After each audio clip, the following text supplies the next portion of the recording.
जिसके नाम पर रजिस्ट्री वो प्रॉपर्टी का मालिक, किराए से जुड़े विवादों में भी बहुत इजाफा हो रहा है। पुरानी बिल्डिंग्स का रीडेवलपमेंट रुका हुआ है। रजिस्ट्री करने से आप ओनर नहीं बन जाते। These maintenance charges become a pain point. Please welcome Nikunj Soni ji. बचपन से चालू करूँ तो मैं तो एक गोल्डस्मिथ में बोला तो सुनार हूँ। अच्छा, ओके।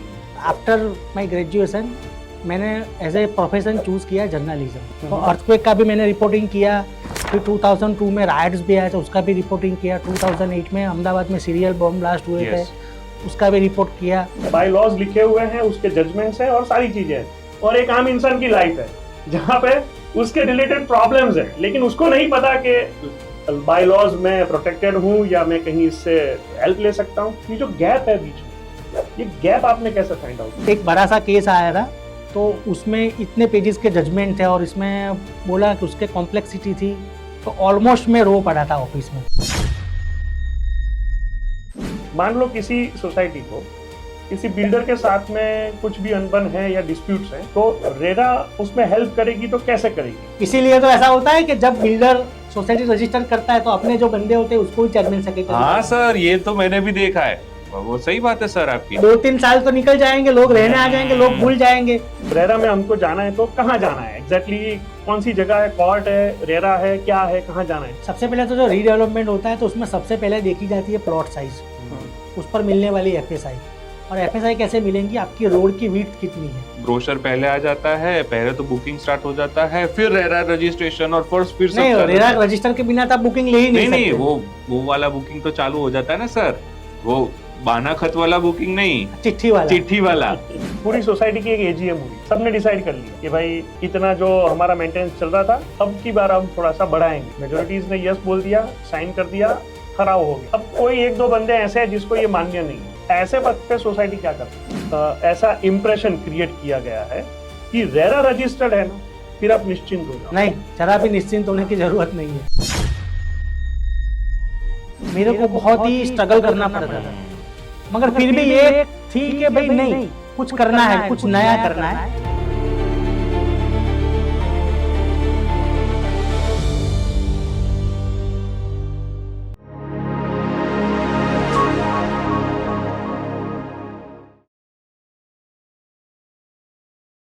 और एक जरूरी बात, अगर आप इस चैनल पर नए हैं तो इसे सब्सक्राइब जरूर कीजिए। आपके सब्सक्रिप्शन से हम नए बेहतरीन गेस्ट को इनवाइट कर सकते हैं। नमस्कार, मैं हूं Vivek Surani, motivational speaker and life coach. और मैं हूँ ईशान सुरानी, एक ई कॉमर्स बिजनेस कोच, और आप सभी का स्वागत है हमारे पॉडकास्ट इनर वाइब्स में, जहाँ मिलती है वो सच्ची बातें जो किताबों में नहीं, जिंदगी के अनुभवों से मिलती है। दोस्तों, आज के हमारे जो गेस्ट हैं वो सोशल मीडिया के सेंसेशन हैं और साथ ही वो एक लीगल एडवाइजर है। अपनी एडवाइस के माध्यम से वो आप सभी के दिलों में बसे हुए हैं। आप उन्हें सच्चे सलाहकार के रूप में देखते हो। वो जर्नलिस्ट है, लॉ न्यूज चलाते हैं, और आज हम इनर वाइब्स में उनका हार्दिक स्वागत करते हैं। प्लीज वेलकम निकुंज सोनी जी। नमस्कार। नमस्कार। निकुंज सर, वैसे आज लोग आपको एक सच्चे सलाहकार के रूप में देखते हैं, और आपने लॉ न्यूज और उसके माध्यम से रेरा, रियल एस्टेट और सोसाइटीज के जितने भी सवाल होते हैं जो आम तौर पे लोगों के दिलों में रहते हैं, एवरीडे के जो सवाल होते हैं, उसे बहुत सिंप्लीफाई तरीके से लोगों के सामने प्रस्तुत किया है। आपकी ये जर्नी कैसे शुरू हुई? जर्नी के लिए मैंने तो कोई एफर्ट्स लगाए ही नहीं है, लोगों ने प्यार दिया, वही मेरे एफर्ट्स है। राइट। बचपन से चालू करूँ तो मैं तो एक गोल्डस्मिथ में बोला तो सुनार हूँ। अच्छा, ओके ऑर्नामेंट मेकर, आप गुजराती में उसको कारीगर बोल सकते हैं। Yes sir. Okay.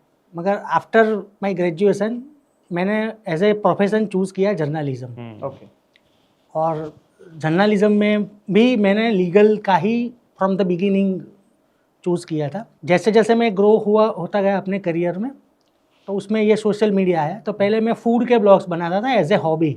Okay, food blogger थे आप? हाँ, मैं फूड ब्लॉगर था, और अहमदाबाद का सबसे पहले मैंने यूट्यूब चैनल चालू किया था। मेरा यूट्यूब चैनल क्रिएट हुआ था 2007 में। ओके। और ये जब इंटरनेट की क्रांति आई उसके बाद मैंने फूड के वीडियोस बनाने के चालू किए, और काफ़ी सारे ऐसे जॉइंट्स है जो मैंने उसका फीचर किए थे, वो अभी भी जितने भी नए ब्लॉगर आते हैं वो वहाँ जाते हैं। तो और उसकी वैल्यू करते हैं और इतने वायरल भी होते हैं। तो ऐसे फूड ब्लॉगर था, मगर कोरोना आया तो कोरोना में हमारे जर्नलिस्टों की रिस्पॉन्सिबिलिटी बहुत बढ़ गई थी। यस यस तो फूड ब्लॉगर एज ए कोई सीरियस काम तो है ही, मगर बीइंग ए जर्नलिस्ट मेरी रिस्पॉन्सिबिलिटी ज़्यादा थी, तो वो मैंने साइड में रख दिया। तो 2 साल का गैप पड़ गया। तो उसके बाद लोगों के इतने सारे प्रॉब्लम्स देखे मैंने कोरोना के दौरान, पहले भी मैंने देखे थे। सिंस 2001 में यहाँ बहुत बड़ा अर्थक्वेक आया था, तो अर्थक्वेक का भी मैंने रिपोर्टिंग किया। फिर 2002 में राइट्स भी आए थे, उसका भी रिपोर्टिंग किया। 2008 में अहमदाबाद में सीरियल बम ब्लास्ट हुए थे, उसका भी रिपोर्ट किया। तो हमारी पत्रकारों की जवाबदारी होती है कि सीरियस सब्जेक्ट होते हैं उसको पहले न्याय दे। तो मेरे लिए हम तो कसम खाते हैं कि लोगों की सेवा करेंगे। तो ये कोरोना में लोगों की प्लाइट है वो मेरे अखबार के माध्यम से बताना ज़्यादा ज़रूरी था, तो वो सब मैंने साइड में कर दिया। तो 2 साल का गैप पड़ गया, और पहले से ही लोगों में कितनी तकलीफ है तो वो तो मैं देखता ही था, मगर कोरोना में भी मैंने देखा कि भाई ऐसी भी तकलीफ आ सकती है। तो लोग अपने जो लीगल राइट्स थे वो एग्जॉस्ट नहीं कर पाते थे, और जो कोर्ट वोर्ट सब बंद था, सिर्फ हाईकोर्ट चालू थी, वो भी ऑनलाइन। तो मेरे को मालूम पड़ा कि ये जो फील्ड है जो मैं पिछले 20 साल से कर रहा हूँ, 20-21 साल से, तो उस पर थोड़ा फोकस करना चाहिए। तो फिर मैंने जो कोर्ट्स के जजमेंट्स आते उस पर से मैंने वीडियोस बनाने का चालू किया, और उसमें 2-3 जजमेंट्स और 2-3 इश्यूज ऐसे थे कि मैंने हाउसिंग सोसाइटी पर बनाया था। तो उसमें इतने सारे मेरे को रिस्पॉन्स मिला, और फिर मैंने अपने जो एडवाइजर्स है, मेरे दोस्त है, मेरे कॉलीग्स है, सबसे मैंने बात की, तो वो बोले कि तू इसमें ही आगे बढ़, तो वो ज़्यादा अच्छा रहेगा, क्योंकि जो तुम्हारा जो एक्सपर्टाइज है कि तुम क्रिमिनल मैटर में ज़्यादा इन्वॉल्व होते हो, कि यानी कि उसके ऑर्डर्स क्या होते हैं, या मैट्रिमोनियल डिस्प्यूट के मैटर्स को तुम हाईलाइट करते हो, मगर वो हर घर के प्रॉब्लम शायद नहीं है। आदमी जहाँ रहता है उसके अराउंड जो प्रॉब्लम होते हैं उसको हाईलाइट करना चाहिए, लोगों को मालूम नहीं, और पूरा वो बोले ना कि एकदम वो उसका कोई लाइव सब्जेक्ट है ही नहीं, लाइव नहीं है। गुजराती में उसको बोलते सुसुप्त अवस्था में है, सुसुप्त अवस्था में, डेड है, तो उस पर तू कर। तो फिर भगवान की दया और मैंने नॉलेज भी काफ़ी गैदर किया, और वो सब्जेक्ट मैंने अभी इतना लाइव किया है कि हर सोसाइटी में लोग मेरा नाम लेते हैं। सही बात है सर, और आपके एग्जाम्पल्स भी दिए जाते हैं, जितनी भी सोसाइटी एजीएम्स होती हैं या मीटिंग्स होती है उसमें आपकी रील्स दिखाई जाती है कि देखिए सर ये बोल रहे हैं कि ऐसा होना चाहिए, वैसा होना चाहिए। बराबर, निपुण सर ने बताया है कि ये है। हाँ, तो वो कभी कभार तो ऐसा होता है कि लोग मेरे को मिलते हैं, जब मैं कहीं रेस्टोरेंट में जाता हूँ, कहीं मैं अपनी कार में पेट्रोल भरवाता हूँ, मेरे 2 व्हीलर पे पेट्रोल भरवाने खड़ा रहता हूँ, इवन मैं मेरे घर के अगल बगल में 2 व्हीलर पर जाता हूँ, तो लोग मेरे को खड़ा कर देते हैं और बोलते हैं कि सर आपने वो जो वीडियो बनाया था वो मैंने अपनी सोसाइटी में भेज दिया और मेरा प्रॉब्लम सॉल्व हो गया है। तो ऐसा भी है कि कहीं कहीं किस्सों में लोग ऐसे अथॉरिटी भी बिलीव करते हैं जो मैं हूँ नहीं, मगर लोगों का प्यार है, लोगों में मेरे में फेथ है, उसके वजह में ऐसा हो चुका है। ट्रू सर, आपके वीडियोस किसी भी, अभी हम देखें तो किसी भी सोसाइटी का जो एक व्हाट्सएप ग्रुप होता है उसमें आपका वीडियो तो होता ही है 100%। क्योंकि मैंने जब ये चालू किया तब ये सब्जेक्ट पर बोलने वाले आई थिंक नहीं थे, कोई नहीं थे, और जो बोलते थे वो ऐसा कंसिस्टेंटली नहीं बोलते। Yes true. और आप जो बनाते हो वो पूरा डॉक्यूमेंटेशन के साथ दिखाते हो जिससे लोगों को भरोसा बैठता है। अच्छा निकुंज सर, आपके जो जोन है, जोनर जो है आपका, उसके लिए अगर हम बात करें तो आप रेरा रियल एस्टेट और सोसाइटीज़ के प्रॉब्लम्स के और उसके बारे में बात करते हो। मान लो किसी सोसाइटी को किसी बिल्डर के साथ में कुछ भी अनबन है या डिस्प्यूट्स हैं, तो रेरा उसमें हेल्प करेगी तो कैसे करेगी? देखो, रेरा एक्ट है वही, ये जो पूरी रियल एस्टेट फ्रेटर्निटी है उसमें अकाउंटेबिलिटी और ट्रांसपेरेंसी लाने के लिए और रिस्पॉन्सिबिलिटी फिक्स करने के लिए पूरा एक्ट आया है। तो जब से आप अपना प्रॉपर्टी बुक करवाते हो और आपको उसकी चाबी मिलती है, और उसके बाद भी 5 साल तक कोई भी प्रॉब्लम हो, स्ट्रक्चर 5 साल तक structure related problem, okay yes, तो आप उसमें रेरा पे अप्रोच कर सकते हो। ओके, समझ लो, से फॉर एग्जांपल आपने कोई जमीन बुक करा, सॉरी कोई प्रॉपर्टी बुक करा, शॉप है, ऑफिस है, घर है, कुछ बंगलो है, तो तब से रेरा का रोल चालू हो जाता है। क्योंकि कोई भी प्रोजेक्ट है रेरा के अप्रूवल बिना, जो प्लानिंग एरिया में बोलते हैं उसको, लीगल टर्मिनोलॉजी में प्लानिंग एरिया यानी कि सिटी एरिया में, तो ग्राम पंचायत में ऐसे होता है, वहाँ रेरा नहीं लगता। तो जो रेरा रजिस्टर्ड प्रोजेक्ट है वहाँ जब से आप बुक करते हो तभी वो रेरा एक्टिवेट हो जाता है। ओके, जैसे आपने सिम कार्ड में आपने वो इंटरनेट एक्टिव करवाया तो 24 घंटे में कैसे हो जाता है, वहाँ रेरा एक्टिव हो जाता है। तो आप उसका एग्रीमेंट फॉर सेल करते हो, जिसको अपने बाना खत बोलते हैं। तो बाना खत से लेके आपको चाबी देते हैं, तब तक जो भी स्टेजेस है वहाँ सब जगह रेरा एक्ट लागू होता है। राइट। इजीली बात में बताओ कि आप जो भी बाना खत बनवाते हो तो आप 10% पैसा दे देते हो, तो builder has must have to draw the agreement for sale. बाना खत बनवाना पड़ेगा बनवाना ही पड़ेगा, यस। और उसमें आपको एक बात बहुत इम्पोर्टेंट बताता हूँ कि उसमें आपको पोजीशन कब तक मिलेगा वो तारीख भी खास मेंशन करवानी पड़े। दूसरा, आपने पैसे बाय चेक या बाय कैश जो भी दिया वो सब उसमें मेंशन होना चाहिए, तो आप बहुत ही प्रोटेक्टेड रहोगे। राइट। जो आप डेट, सबसे पहले तो डेट ऑफ पोजीशन नहीं लिखवाओगे तो फिर बहुत तकलीफ है। आपने पैसा दिया है तो फिर क्यों अंदर मेंशन नहीं करने का? काफी लोग ऐसा भाई ब्लैक ना पैसा पैसे नहीं करवा। हाँ, मैं वही यानी कैश दिए तो वो दिखाने की जरूरत नहीं है, वो मत लिखो, ऐसा नहीं करना है। हाँ, मार्केट में प्रैक्टिस यही चलती है, कोई रोक नहीं सका अभी तक, सालों से चल रही है। पर मेरा पीओवी वो है कि भाई आप जो भी हो वो आप मेंशन करवाइए। और वो लिखवा सकते हैं सर, हमें तो पैसा ही है कि वो नहीं लिखवा सकते। हाँ, क्योंकि बिल्डर को भी कुछ उसके रीजंस होते हैं और अपने जो प्रॉपर्टी बायर है उसके पास भी वाइट में पैसे नहीं होते, तो ये सब कुछ होता है। मगर अल्टीमेटली कोई डिस्प्यूट आता है ना तो बहुत तकलीफ पड़ती है। तो ये जब से आप बाना खत बनवाते हो और जब से पोजीशन लेते हो, चाबी लेते हो, तो सब कुछ ध्यान आपको रखना पड़ता है। आपको पोजीशन लेटर ले लेना चाहिए। जो भी स्टेजेस में आप पैसे देते हो तो उसकी रिसिप्ट लेनी चाहिए, या कोई भी एंडोर्समेंट बिल्डर की ओर से आना चाहिए। और सबसे पहले तो कोई वो काम करता ही नहीं है, सब अपने गुजराती में क्या है, बद्दा ऊपर भरोसा मूकी दिया। हाँ, हम सब पे भरोसा करते हैं। और अपने को कुछ एक बुखार भी आता है तो अपने डॉक्टर के पास चले जाते, तो आप करोड़ों रुपए की, लाखों रुपए की मिलकर लेते हो, तो आप बिल्डर से मास्टर फाइल क्यों नहीं मांगते? राइट। तो अभी मास्टर फाइल का कॉन्सेप्ट आपको बता देता हूँ। मास्टर फाइल क्या है? यस। तो मास्टर फाइल वो है कि पूरी प्रॉपर्टी की कुंडली है। अच्छा। ओके। उसकी समरी होती है कि जिसमें ये लैंड, जिस पर ये बिल्डिंग बन रहा है, तो वो कहाँ से ली गई है, उसका जो एडवोकेट होते हैं, जो सोलिसिटर होते हैं, उसकी टाइटल क्लियरेंस का सर्टिफिकेट होता है। भाई उसको प्लान जो अप्रूव हुए लोकल अथॉरिटी में हुए होते हैं, कॉर्पोरेशन में, उसकी कॉपी होती है। उसका कमेंसमेंट सर्टिफिकेट, जिसको गुजराती में रजा चिट्ठी बोलते हैं, राइट, वो होता है। तो वो सब कुछ इसके अंदर मास्टर फाइल में आता है। आपका पोजीशन लेटर होता है, आपके पेमेंट कब किया उसकी रिसिप्ट होती है, राइट। वो सब कुछ मास्टर फाइल के अंदर आता है। तो आपको इजीली उसको सर्च करवाना हो, सर्च यानी कि रेवेन्यू डिपार्टमेंट में आप क्या करते हो, कोई भी जमीन होती है तो उसका सबसे पहले होती है टाउन प्लानिंग स्कीम, उसका फाइनल प्लॉट नंबर होता है, और फिर टीपी फाइनल प्लॉट और सब प्लॉट सब होते हैं। तो वो टीपी स्कीम के जो भी होती है उस पर से आप रेवेन्यू डिपार्टमेंट में जाके सर्च करवा सकते हो। और वो सर्च करवा के आप एक बार अपने एडवोकेट से ये तपास करवा सकते हो ये सब कुछ क्लियर तो है कि नहीं है। तो मास्टर फाइल सबसे पहले ले लेनी चाहिए। मैं आपको अपना खुद का एक किस्सा बताऊं। मैंने एक बहुत बड़े बिल्डर की बहुत ही अच्छी स्कीम अहमदाबाद के साउथ भोपाल में ली थी। उसका मैंने उसको, वो बोलते हैं ना, उसको वो टोकन में अमाउंट भी दी दिया था। मगर मेरे को वो वक्त लगा कि अपने एक बार सर्च रिपोर्ट तो करवाना चाहिए और पब्लिक नोटिस देनी चाहिए। तो मैंने उससे मास्टर फाइल ले ली और मेरे जो एडवोकेट फ्रेंड थे उसको बोला कि भाई उसका सर्च रिपोर्ट करवाओ और एक लीगल नोटिस, जो बोलते हैं नोटिस इश्यू कराओ अखबार में, टाइटल का नोटिस। तो यू वोंट बिलीव, वो नई स्कीम थी, बहुत ही बड़े बिल्डर जिसका पूरा राज्य में काम है, उसके जो जमीन थे उस पर 3 लिटिगेशन एक्टिव थे। तो वो जो तीन लिटिगेशन थे, उसने मेरे एडवोकेट को रिप्लाई भेजा था कि भाई ये लिटिगेशन हमारा पेंडिंग है, तो आपको लेना हो तो ये ध्यान में रख के आप लेना। तो फिर मेरे फैमिली से मेरी बात हुई तो वो बोले कि हमको ये लिटिगेशन वाला नहीं लेना है। बराबर है। तो फिर ये सब कुछ बाद में मालूम पड़े, उससे पहले कि पहले ही ले लो। राइट।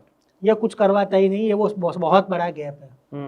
सर ये जो आप बता रहे हो ये तो मुझे आज पता चल रहा है कि ऐसा भी कुछ होता है, क्योंकि हम तो यही समझते हैं कि रेरा रजिस्टर्ड है, रेरा नंबर आ गया है तो कोई लिटिगेशन अब होगा ही नहीं, अब तो कुछ पेंडिंग होगा ही नहीं। ऐसा नहीं होता। अच्छा। रेरा में काफी सारे, ये दूसरी बात आपको बताता हूँ प्रोजेक्ट लोन के बारे में।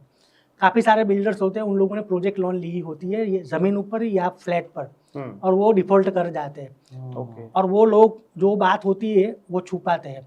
कभी कभी बैंक वाला भी, जो रेवेन्यू अथॉरिटी होती है, सब रजिस्टर ऑफिस जो भी, जहाँ उसको आपको चार्ज क्रिएट करना होता है, वहाँ वो चार्ज भी नहीं लगाते। तो क्या है, और कुछ प्राइवेट बैंक्स होती है वो लोन अप्रूव भी कर देते हैं। आप कोई दूसरी बैंक की प्रोजेक्ट लोन चलती है, मगर आप वो फ्लैट ले रहे हो, मैंने भी तो उसमें टाइटल में तो रिफ्लेक्ट नहीं हो रहा है। तो फिर आप उसकी मकान ले ले तो आपको भी बैंक लोन ले होता है। फिर बिल्डर डिफॉल्ट कर जाता है, तो जब बिल्डर ने जिससे लोन ली है वो बैंक आपको घर को सील करने के लिए आता है। तो ये अनअवॉइडेबल है, मगर आप एक बार ये सब प्री सर्च करवा ले तो थोड़ा तो आपको मालूम पड़े ही। राइट। ऐसा नहीं कि सब कुछ मालूम पड़ जाता है, मगर थोड़ा तो मालूम पड़े ही। हाँ। मगर एक बात अच्छी है कि रेरा ने अभी काफ़ी सारे फ्लैट्स की स्कीम में ऑर्डर दिए है कि रेरा एक्ट है वो सरफेसी एक्ट का फादर है। हमारे लीगल लैंग्वेज मैं आपको बोलूँ, ये मैं फादर वाली बात वो टिपिकल लैंग्वेज में हाँ। बोली, मगर RERA act shall prevail over the SARFAESI act. Okay. SARFAESI act क्या है कि जो बैंक का जो एडवांसेस दिया है वो डिफॉल्ट हो जाए तो अंडर दैट एक्ट वो उसको बैंक को सील कर सकता है, राइट है सब हाँ। कुछ वो एक्ट के मुताबिक रिकवरी और सीलिंग करने का और ऑक्शन करने का। तो रेरा ने बोला कि भाई तुमने लोन दिया था मगर तुम उसको सील नहीं कर सकते, चलो उनको रहने दो, उनको एनओसी दे दो। तो यहाँ पे काफ़ी सारे ऐसे जजमेंट आए, मगर काफ़ी सारे केसों में आप सर्च करवाए तो मालूम पड़ जावे आपको, मगर कुछ ऐसा होता है कि वो कुछ करना ही वंश होते तो आपको मालूम भी नहीं पड़ता। कुछ ऐसे मैं आपको वो भी बताऊं कि कुछ कोई लिटिगेशंस या कुछ प्रॉब्लम्स, लीगल प्रॉब्लम ऐसे भी होते हैं कि वो आपको मालूम नहीं पड़ते, वो कभी भी आ सकते हैं, अनअवॉइडेबल है। अभी मेरे पास एक भाई आए थे, वो जो मेरे रिलेशन में ही थे, तो उनको फ्लैट लिए हुए लगभग 8-9 साल हो गए, उसका होम लोन भी अभी चलता है। मगर जो बिल्डर था वो डिफॉल्टर था। अच्छा। और वो 9-2-11 हो गया था। उन्होंने क्या किया था कि सबको फ्लैट पैसा लेके फ्लैट बेच दिए थे, उसको सबके बहाना खत बनाए थे, मगर वो बहाना खत है वो रजिस्टर नहीं करवाए थे, अच्छा। नोटराइज थे। तो फिर जिस बंदे ने उसको जो भी 2-5 लाख रुपया दिए थे, तो उसने बिल्डर के खिलाफ सिविल कोर्ट में सूट डाला था कि भाई ये बहाना खत है, ये डेट है, और उसने ये डेट पर हमको पोजेशन देने और दस्तावेज सेल डीड करने के लिए बोला था। तो उसको हम बोलते हैं स्पेसिफिक रिलीफ एक्ट में उसको आदेश करो कि हमको बना दे। तो कोर्ट ने ऑर्डर भी कर दिया। तो अभी वो जो पूरी सोसाइटी है उसमें 30 से 40 बंदे हैं जिसके खिलाफ ऐसा ऑर्डर हुआ है। तो अभी क्या होगा कि भाई बिल्डर को बोला है कि तुमको दस्तावेज कर दो, और वो बंदा है, तीसरा बंदा वहाँ रह रहा है। तो वो क्या कर, वो मेरे पास आएगा, सर ये तो ऐसा हुआ है, हमको तो मालूम भी नहीं है, लिटिगेशन चलता है, हमने तो पब्लिक में एडवर्टाइजमेंट भी दी थी, तो अभी हम क्या करें। तो ऐसा भी बोलो ना, ऑल ऑफ द सडन आप पर बिजली गिरती है, ऐसी बात इलीगल हो चुका। तो ये अनअवॉइडेबल बोलते हैं, किसी कोई रिकॉर्ड में नहीं था, तो फिर क्या करें। तो फिर आपको प्रॉपर लीगल प्रैक्टिशनर या एडवोकेट से सलाह लेके अच्छी स्ट्रेटेजी बना के उसके सामने फाइट करनी चाहिए। बराबर है।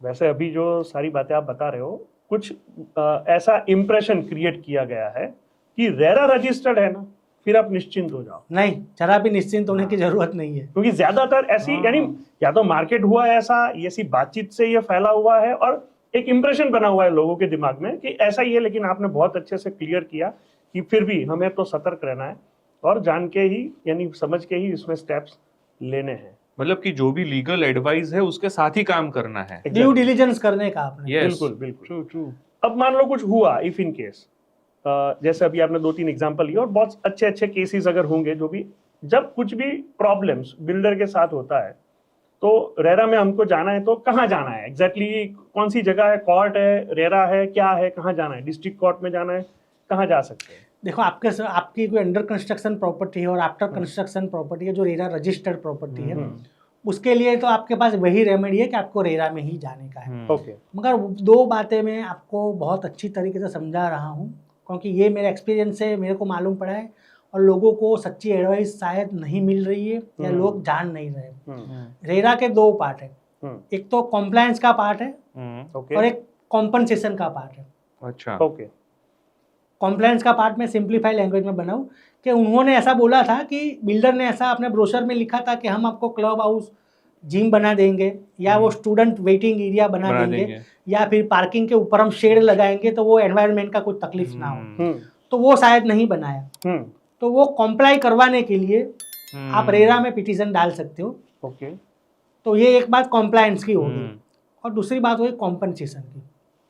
अब अगर आपको बिल्डर से कॉम्पनसेशन चाहिए, कुछ ऐसा स्ट्रक्चर बना दिया कि वो इरिवर्सिबल है कि उसका अभी हो ही नहीं सकता, या फिर बनाया ही नहीं। मेरे पास एक बंदे आए थे एक सोसाइटी के, उन्होंने ऐसा मेरे पास कंप्लेन लेके आया कि हमारे वहाँ जो बेसमेंट बनाया है वो बेसमेंट का जो एंट्री एरिया है वो इतना है कि वो छोटी गाड़ी होती है हैचबैक वही जा सकेगी।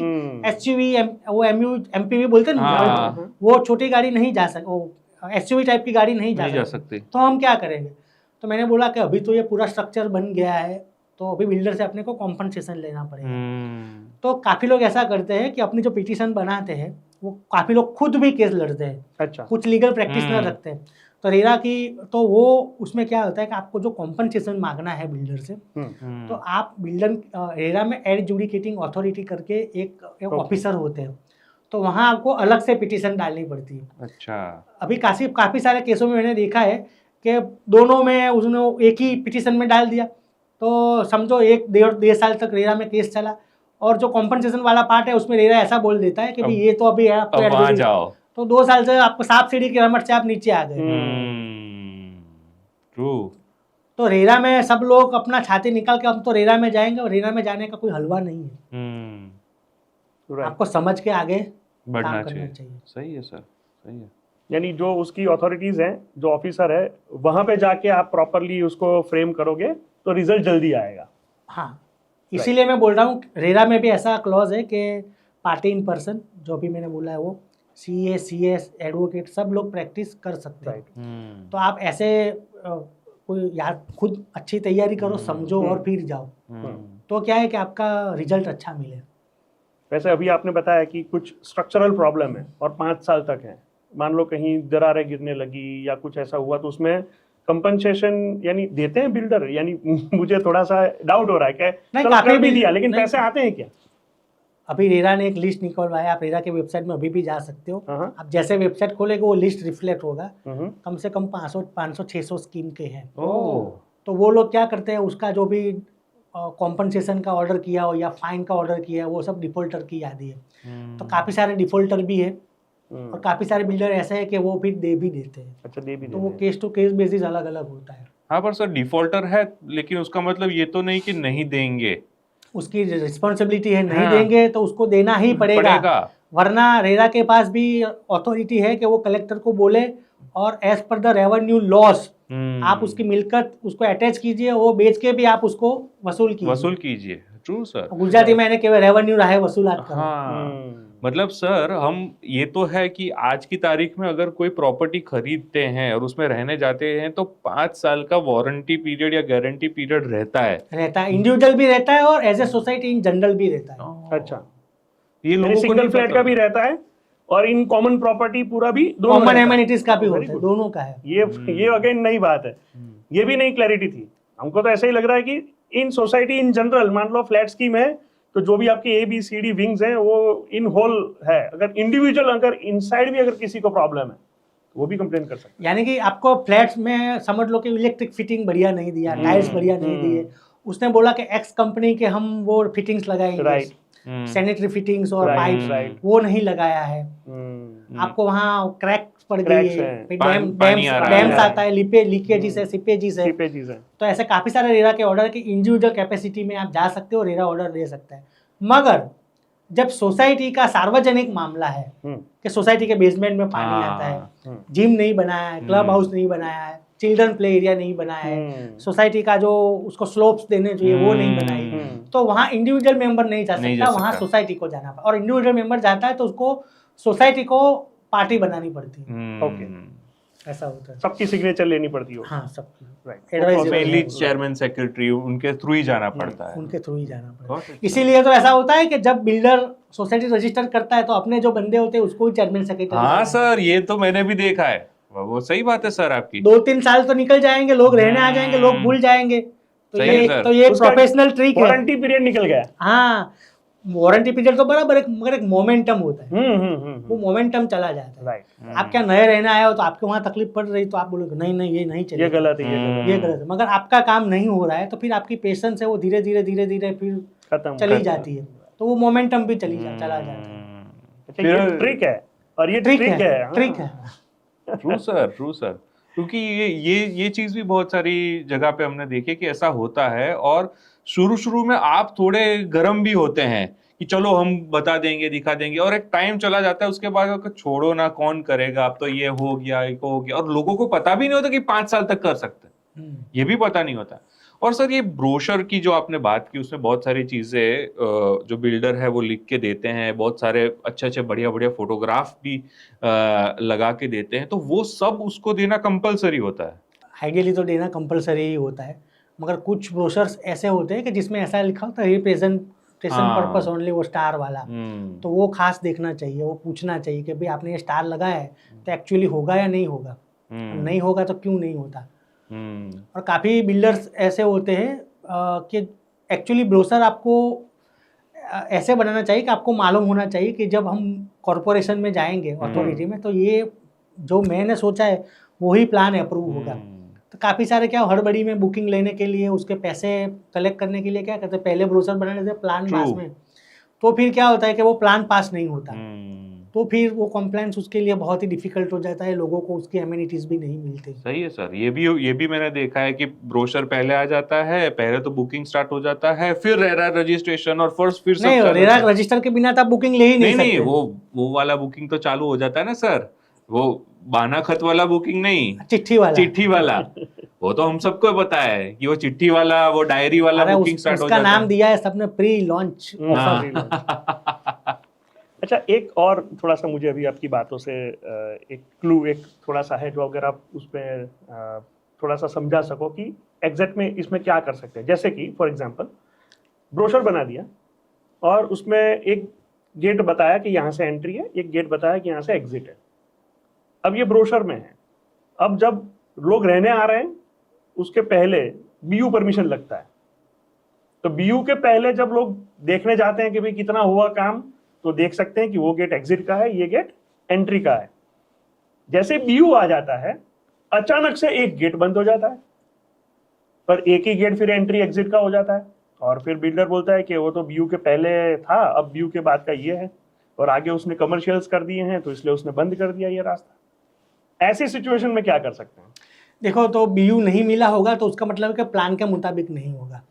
और आप जो सिचुएशन बोल रहे हैं ना, उस वो तो कभी कभार होती है, मगर उससे रिवर्स सिचुएशन होती है। यहाँ ये जो एक्चुअल जो होता है वो बता रहा हूँ। तो लोग बीयू के लिए सब प्लान के मुताबिक बना देते हैं, मगर जैसे बीयू आ जाती है तब उसमें से चेंजेस कर देते हैं।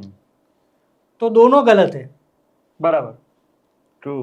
तो उसमें आप कॉम्पनसेशन मांग सकते हो, बराबर।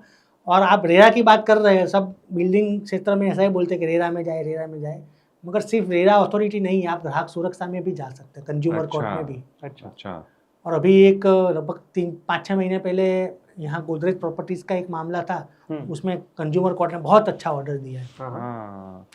तो आपको रेरा में नहीं जाना है तो कॉम्पनसेशन के लिए आप कंज्यूमर फोरम में भी जा सकते हो। यस सर, ये जो आपने केस के बारे में बताया, ये बहुत बहुत मतलब चर्चा में आया हुआ केस है गोदरेज प्रॉपर्टीज का।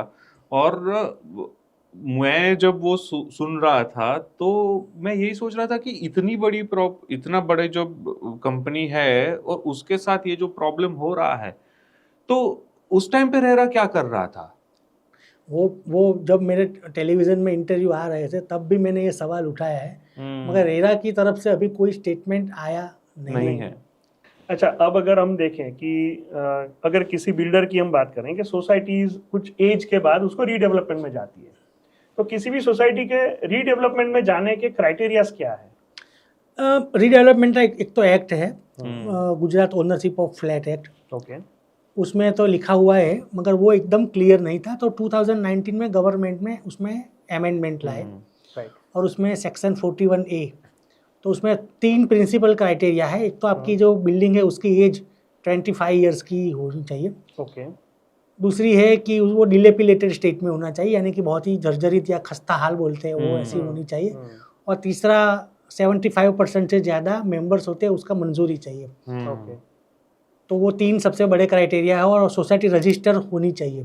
ओके। वो भी ज़रूरी है। एक बंदे मेरे पास आए थे एक सोसाइटी के, तो वो बोले, उन्होंने ऐसा प्रश्न उठाया था कि भाई 25 ईयर्स की एज है तो हमको कहाँ से गिनने की। हाँ, ये भी एक है। तो मैंने उसको जवाब दिया था, either on the date of the registration of society, और जो लास्ट ब्लॉक का जो बीयू परमिशन आया है, तब से आप तब गिनिए। से आप गिन सकते हैं। ट्रू, क्योंकि कई बार सोसाइटी हाँ, बहुत क्योंकि ये जो सोसाइटी का बंदा आया था तो उनका क्या है कि वो प्री प्लानिंग कर रहे हैं। उनका अजय 25 ईयर हुआ नहीं, अभी Yes. 23 ईयर्स ही हुए, मगर बहुत ही प्राइम लोकेशन पर है, तो काफी सारे बिल्डर्स आ रहे हैं उनके पास और उनको ऑफर कर रहे हैं। तो उन्होंने फिर हमको बोला कि भाई इसमें क्या गिनेंगे, तो उनको मैंने ये जवाब दिया था। तो कई बार सर अभी क्या हो रहा है कि पहले जो सोसाइटीज बन गई थी आज से 25 साल पहले जिसकी हम बात कर रहे हैं, तो वो बहुत छोटे प्लॉट में बनी हुई सोसाइटी होती है। भले 4 फ्लोर या 5 फ्लोर की सोसाइटी है, लेकिन छोटा प्लॉट है। अब रेरा है तो रेरा में तो चारों तरफ डिस्टेंस रखना पड़ता है और उस हिसाब से जो एफएसआई है वो बहुत कम मिल रही है। तो उस केस में वो लोग कहाँ जाए, क्या क्या कर सकते हैं? सबसे पहले तो जो रीडेवलपमेंट होता है तो उसमें सबसे पहले देखी जाती है प्लॉट साइज, उस पर मिलने वाली एफएसआई। और एफएसआई कैसे मिलेंगी, आपकी रोड की विड्थ कितनी है। अच्छा, राइट। तो अहमदाबाद में ऐसी काफ़ी सारी सोसाइटी है कि जिसकी रोड की विड्थ बहुत छोटी है, कि वहाँ अभी समझ लो कि जब 30-40 साल पहले डेवलपमेंट हुआ था अहमदाबाद में, नए नए एरियाज में नए नए फ्लैट्स बने थे, तो वो ग्राउंड +2 वाले ही थे, Yes. या नीचे बेसमेंट +3, या फिर नीचे होलो प्लिंथ और 3 माले। 3 माल से ज़्यादा नहीं बनते थे, और बहुत बड़ी सोसाइटी होती तो वो 5 माल की होती थी। तो वो सोसाइटी है, उसका रोड का विड्थ कितना है और जीडीसीआर के मुताबिक उस पर एफएसआई कितनी मिलती है, उस पर निर्भर है। तो समझ लो रोड छोटा है तो आपके पास कोई ऑप्शन नहीं, आपको सेल्फ डेवलपमेंट करना पड़े। अच्छा। और महाराष्ट्र में ऐसा बहुत ही अच्छे लॉ भी लाए हैं, और Maharashtra central district cooperative bank और सब बैंक है वो सोसाइटियों को लोन देती है अच्छा। सेल्फ डेवलपमेंट करने के लिए। तो आपको सेल्फ डेवलपमेंट के बारे में सोचना चाहिए। ट्रू। और सर जब रीडेवलपमेंट में कोई प्रॉपर्टी जाती है तो आपने जैसे बताया 75% से ज़्यादा मेंबर्स है उनका, आपको अथॉरिटी चाहिए या उनका परमिशन चाहिए। लेकिन कई बार ऐसा होता है कि जो प्रॉपर्टी होती है, जैसे 100 फ्लैट है, उसमें से 2-3 फ्लैट ऐसे हैं जो ऑलरेडी डिस्प्यूटेड है, और अब रीडेवलपमेंट में गई प्रॉपर्टी। अब रीडेवलपमेंट के बाद जब वो प्रॉपर्टी का पोजेशन होगा तो वो किसको जाएगा? डिस्प्यूटेड यानी कि आप ऐसा बोलना चाहे तो कि नीचे सिविल कोर्ट में से स्टे आया हुआ हो, ऐसा? नहीं, जैसे कि ऐसा होता है ना कि भाई 2 भाइयों के बीच में कुछ डिस्प्यूट है कि भाई ये फ्लैट किसके नाम जाएगा, या फिर पेरेंट्स और अंदर भी हो सकता है, भाई बहन में हो सकता है। तो वो डिस्प्यूटेड होती है प्रॉपर्टी और वो रीडेवलपमेंट में गई। अब जब नया फ्लैट बन के आएगा तो उसमें डिस्प्यूट चालू रहेगा, क्या होगा उसमें? हाँ, तो वो केस टू केस बेसिस होता है। Okay. कुछ लोग लॉ अप्लाई करते हैं या कुछ लोग अपने आप समझा देते हैं सामने वाले को। तो आइडियली तो जिसके नाम से फ्लैट है उसका ही सिग्नेचर होना चाहिए, मगर काफ़ी किस्सों में ऐसा होता है मदर या फादर के नाम का फ्लैट होता है, मगर बच्चा यानी कि सन या डॉटर रहते हुए वो खाली नहीं करने होते। तो फिर आपको क्या है, जो पेरेंट्स में से कोई सही कर देता है तो फिर आपको हाईकोर्ट में जाके उसको इविक्शन करवाना पड़ता है, या फिर आप ऐसा टर्म्स कर दो कि भाई जो सिचुएशन थी वही सिचुएशन में हम दे देंगे, आप अपना डिस्प्यूट अपने आप से खत्म करो। ओके, तो आइडियली ये ज़्यादा होता है। राइट। और हाईकोर्ट के ऊपर डाल देते हैं, हाँ, डिस्प्यूट का पार्ट उनके ऊपर ही डाल देते उनके ऊपर ही। अभी हाईकोर्ट में एक रूपल अपार्टमेंट का एक जजमेंट आएगा जिसमें ऐसा था कि 2 लोग अंदर झगड़ रहे थे, तो सिविल कोर्ट में मामला चल रहा। तो हाईकोर्ट ने क्या बोला कि भाई तुम्हारा डिस्प्यूट तुम अपने पास रखो, रीडेवलपमेंट होगा जब ये बनेगा तब जो कोर्ट का ऑर्डर होगा उसके मुताबिक पोजीशन मिलेगा। बराबर। एक केस में 2 भाई झगड़ रहे थे तो उसमें भी ऐसा बोला कि 2 भाई के झगड़ने से हमारा रीडेवलपमेंट नहीं अटकेगा, आप अपना सुलटाओ, redevelopment will must go ahead. हाँ, क्योंकि उनकी वजह से पूरी सोसाइटी सफर हो रही है। Exactly.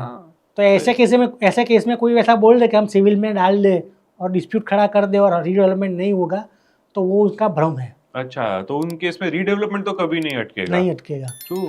If everything process as per the law. As per the law अगर सारी चीजें की हैं तो की बात है। एक केस में ऐसा हुआ है कि जिसमें एक सिंगल लेडी थी, साहिबा की एक सोसाइटी, उन्होंने पूरी रीडेवलपमेंट की प्रोसेस के खिलाफ ही सिविल कोर्ट में केस डाल दिया था। अच्छा।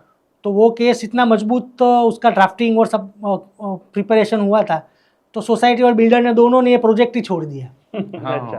तो कोई भी लीगल बात ले लो, आपका स्ट्रेटेजी, आपका ड्राफ्टिंग, आपका प्लीडिंग, आपकी प्रेयर्स और आपके ग्राउंड्स, वो जो पंच परमेश्वर है वो बहुत ही अच्छे होने चाहिए। सही है सर। वैसे ज्यादातर गलतियां वहां पे भी होती है जब बिल्डर सोसाइटी को बोल देता है कि अभी मैं हैंड ओवर कर रहा हूँ, आप ले लो और खुद मेंटेन करो, चलाओ और रहो। तो जब हैंड ओवर की प्रोसेस आती है तो ज्यादातर लोगों को लीगल मैटर्स नहीं पता कि एग्जैक्टली क्या करना है, कौन से डॉक्यूमेंट। वो जाते हैं, चीजें ले आते हैं, साइन वाइन कर देते हैं और आ जाते हैं। तो ये प्रॉब्लम आने वाले समय में क्या क्रिएट कर सकता है वो पता नहीं है। तो जब हैंडओवर की प्रोसेस है उसमें क्या ध्यान रखना चाहिए? मेरे पास हैंडओवर की प्रोसेस वाले बहुत लोग आते थे। आज भी मैं आपके वहाँ पॉडकास्ट करने आया, उससे पहले भी 2 सोसाइटीज़ थी, वो मेरे पास हैंडओवर की एडवाइस लेने आए थे। ओके। तो हैंडओवर की प्रोसेस है बहुत ही सेंसिटिव है, मगर कोई उसको बोलते हैं ना, वो सेंसिटिवली लेता नहीं है। मेरे पास एक केस आया था एक सोसाइटी का, अहमदाबाद की। तो उसने, वो सोसाइटी के जो कमेटी मेंबर्स थे, चेयरमैन सेक्रेटरी सब, तो उनको बिल्डर ने ऐसा बोला कि वहाँ जो हमारे वहाँ जो वो बंडल पड़ा है ना, गुजराती में उसको बोलता है पोटला, वो बंडल है ना, वो आप ले जाइए, उसको हैंड ओवर बोलते हैं बस। तो फिर वो सोसाइटी मेरे पास आई थी, तो फिर मैंने उनको गाइडेंस दिया कि भाई एक्चुअली ऐसे होता है। और टचवुड वो बिल्डर ने पूरा हैंड ओवर का प्रोसेस दिया, पूरे जो ओरिजिनल डॉक्यूमेंट्स थे पूरा उनका, उन्होंने जो बिल्डर का खर्चा खुद सोसाइटी ने किया था जो बिल्डर को करना चाहिए था, उसका अमाउंट रीएम्बर्समेंट लिया, सब ओरिजिनल डॉक्यूमेंट्स ले लिए, मेंटेनेंस का जो भी हिसाब किताब था वो सब कुछ निपटा दिया। और उसके बाद एमओयू किया और फिर सोसाइटी प्रॉपरली शेयर सर्टिफिकेट ले लिए, सब हैं प्रॉपरली हैंड ओवर हमने लिया उनके पास से। राइट। तो हैंड ओवर की प्रोसेस इतनी ऐसे इजी भी है और कॉम्प्लेक्स भी होती है। तो सबसे पहले तो आपको क्या है कि मेंटेनेंस का हिसाब मांग लेना चाहिए। फिर आपको कोई एमेनिटीज बोला है, હું ગુજરાતી में એવું કહું કે માલ અને મિલકત પહેલા લઈ લેવાની, तो उसकी एमेनिटीज है वो सब कंप्लीट करवाओ। बराबर। पार्किंग के जो इश्यूज है वो सब रिजॉल्व करवाओ। कोई इनकम्प्लीट वर्क है वो पहले रिजॉल्व कराओ। और उसके बाद आप फिर जो डॉक्यूमेंटेशन है वो प्रॉपर करवाओ, सबके ओरिजिनल लेने हैं। फिर अपने जो नाम है, जो भी प्रॉपर्टी ओनर है, सब आप या तो प्रॉपर्टी कार्ड में या फिर 7-10 एक्सट्रैक्ट में सब नाम ऐड इंक्लूड करवाओ। वो सब कुछ करके फिर आप हैंड ओवर लो। तो कम से कम ये 3 या 6 महीने की प्रोसेस है जो आप अच्छे से करें तो। राइट। अच्छा, तो 3 से 6 महीने की प्रोसेस है, लेकिन लोग तो यही समझते हैं कि गए उसने कुछ दिया सिग्नेचर की। नहीं, फिर क्या हुआ कि मैं सभी चेयरमैन सेक्रेटरी और कमेटी मेंबरों को भी ये बताना चाहता हूँ बात कि आप ऐसे ही हैंड ओवर ले लो। मैंने जो पहली बात बताई, माल मिलकत ले लो पहले, वरना क्या होगा कि कोई सोसाइटी मेंबर खड़ा हो जगह है, वो बहुत ही विजिलेंट है, तो वो आप पर एलिगेशन करेगा कि आपने इतने रुपये कम लिए हैं, आपने ये काम नहीं करवाया है, तो आप बिल्डर के साथ मिले हुए हैं, तो आपके खिलाफ भी वो कार्यवाही कर सकते हैं। करप्शन का केस हो सकता है। करप्शन का केस तो नहीं, मगर allegation type of you are hand in gloves with builder. सही है सर। लेकिन सर ये जो आप बोल रहे हो ना, मेंटेनेंस जो बिल्डर आपको सुपुर्द करता है, उसमें कई बार हमने देखा है, मेरा भी 1-2 एक्सपीरियंसेस हैं कि बिल्डर उसमें से बहुत पैसा काट भी लेता है। जैसे हमने अराउंड 2 लाख रुपीस पर मेंबर दिया है और 2 करोड़ रुपए की धनराशि अगर फिक्स हुई है जो बिल्डर को हमें हैंड ओवर करनी है, लेकिन उसमें से बहुत सारे खर्चे, बोले ये खर्चा हो गया, वो खर्चा हो गया, मैंने इतना मेंटेन किया, उसका खर्चा हो गया, ऐसा करके बहुत सारे पैसे काट लेता है। तो उसके बारे में हम क्या कर सकते हैं? आज ही मैंने अपने एक रील बना के मेरे जो पेज है लॉ न्यूज़ निकुंज सोनी में अपलोड किया है, और ये मुद्दा है वो सबसे बड़ा इचिंग पॉइंट है।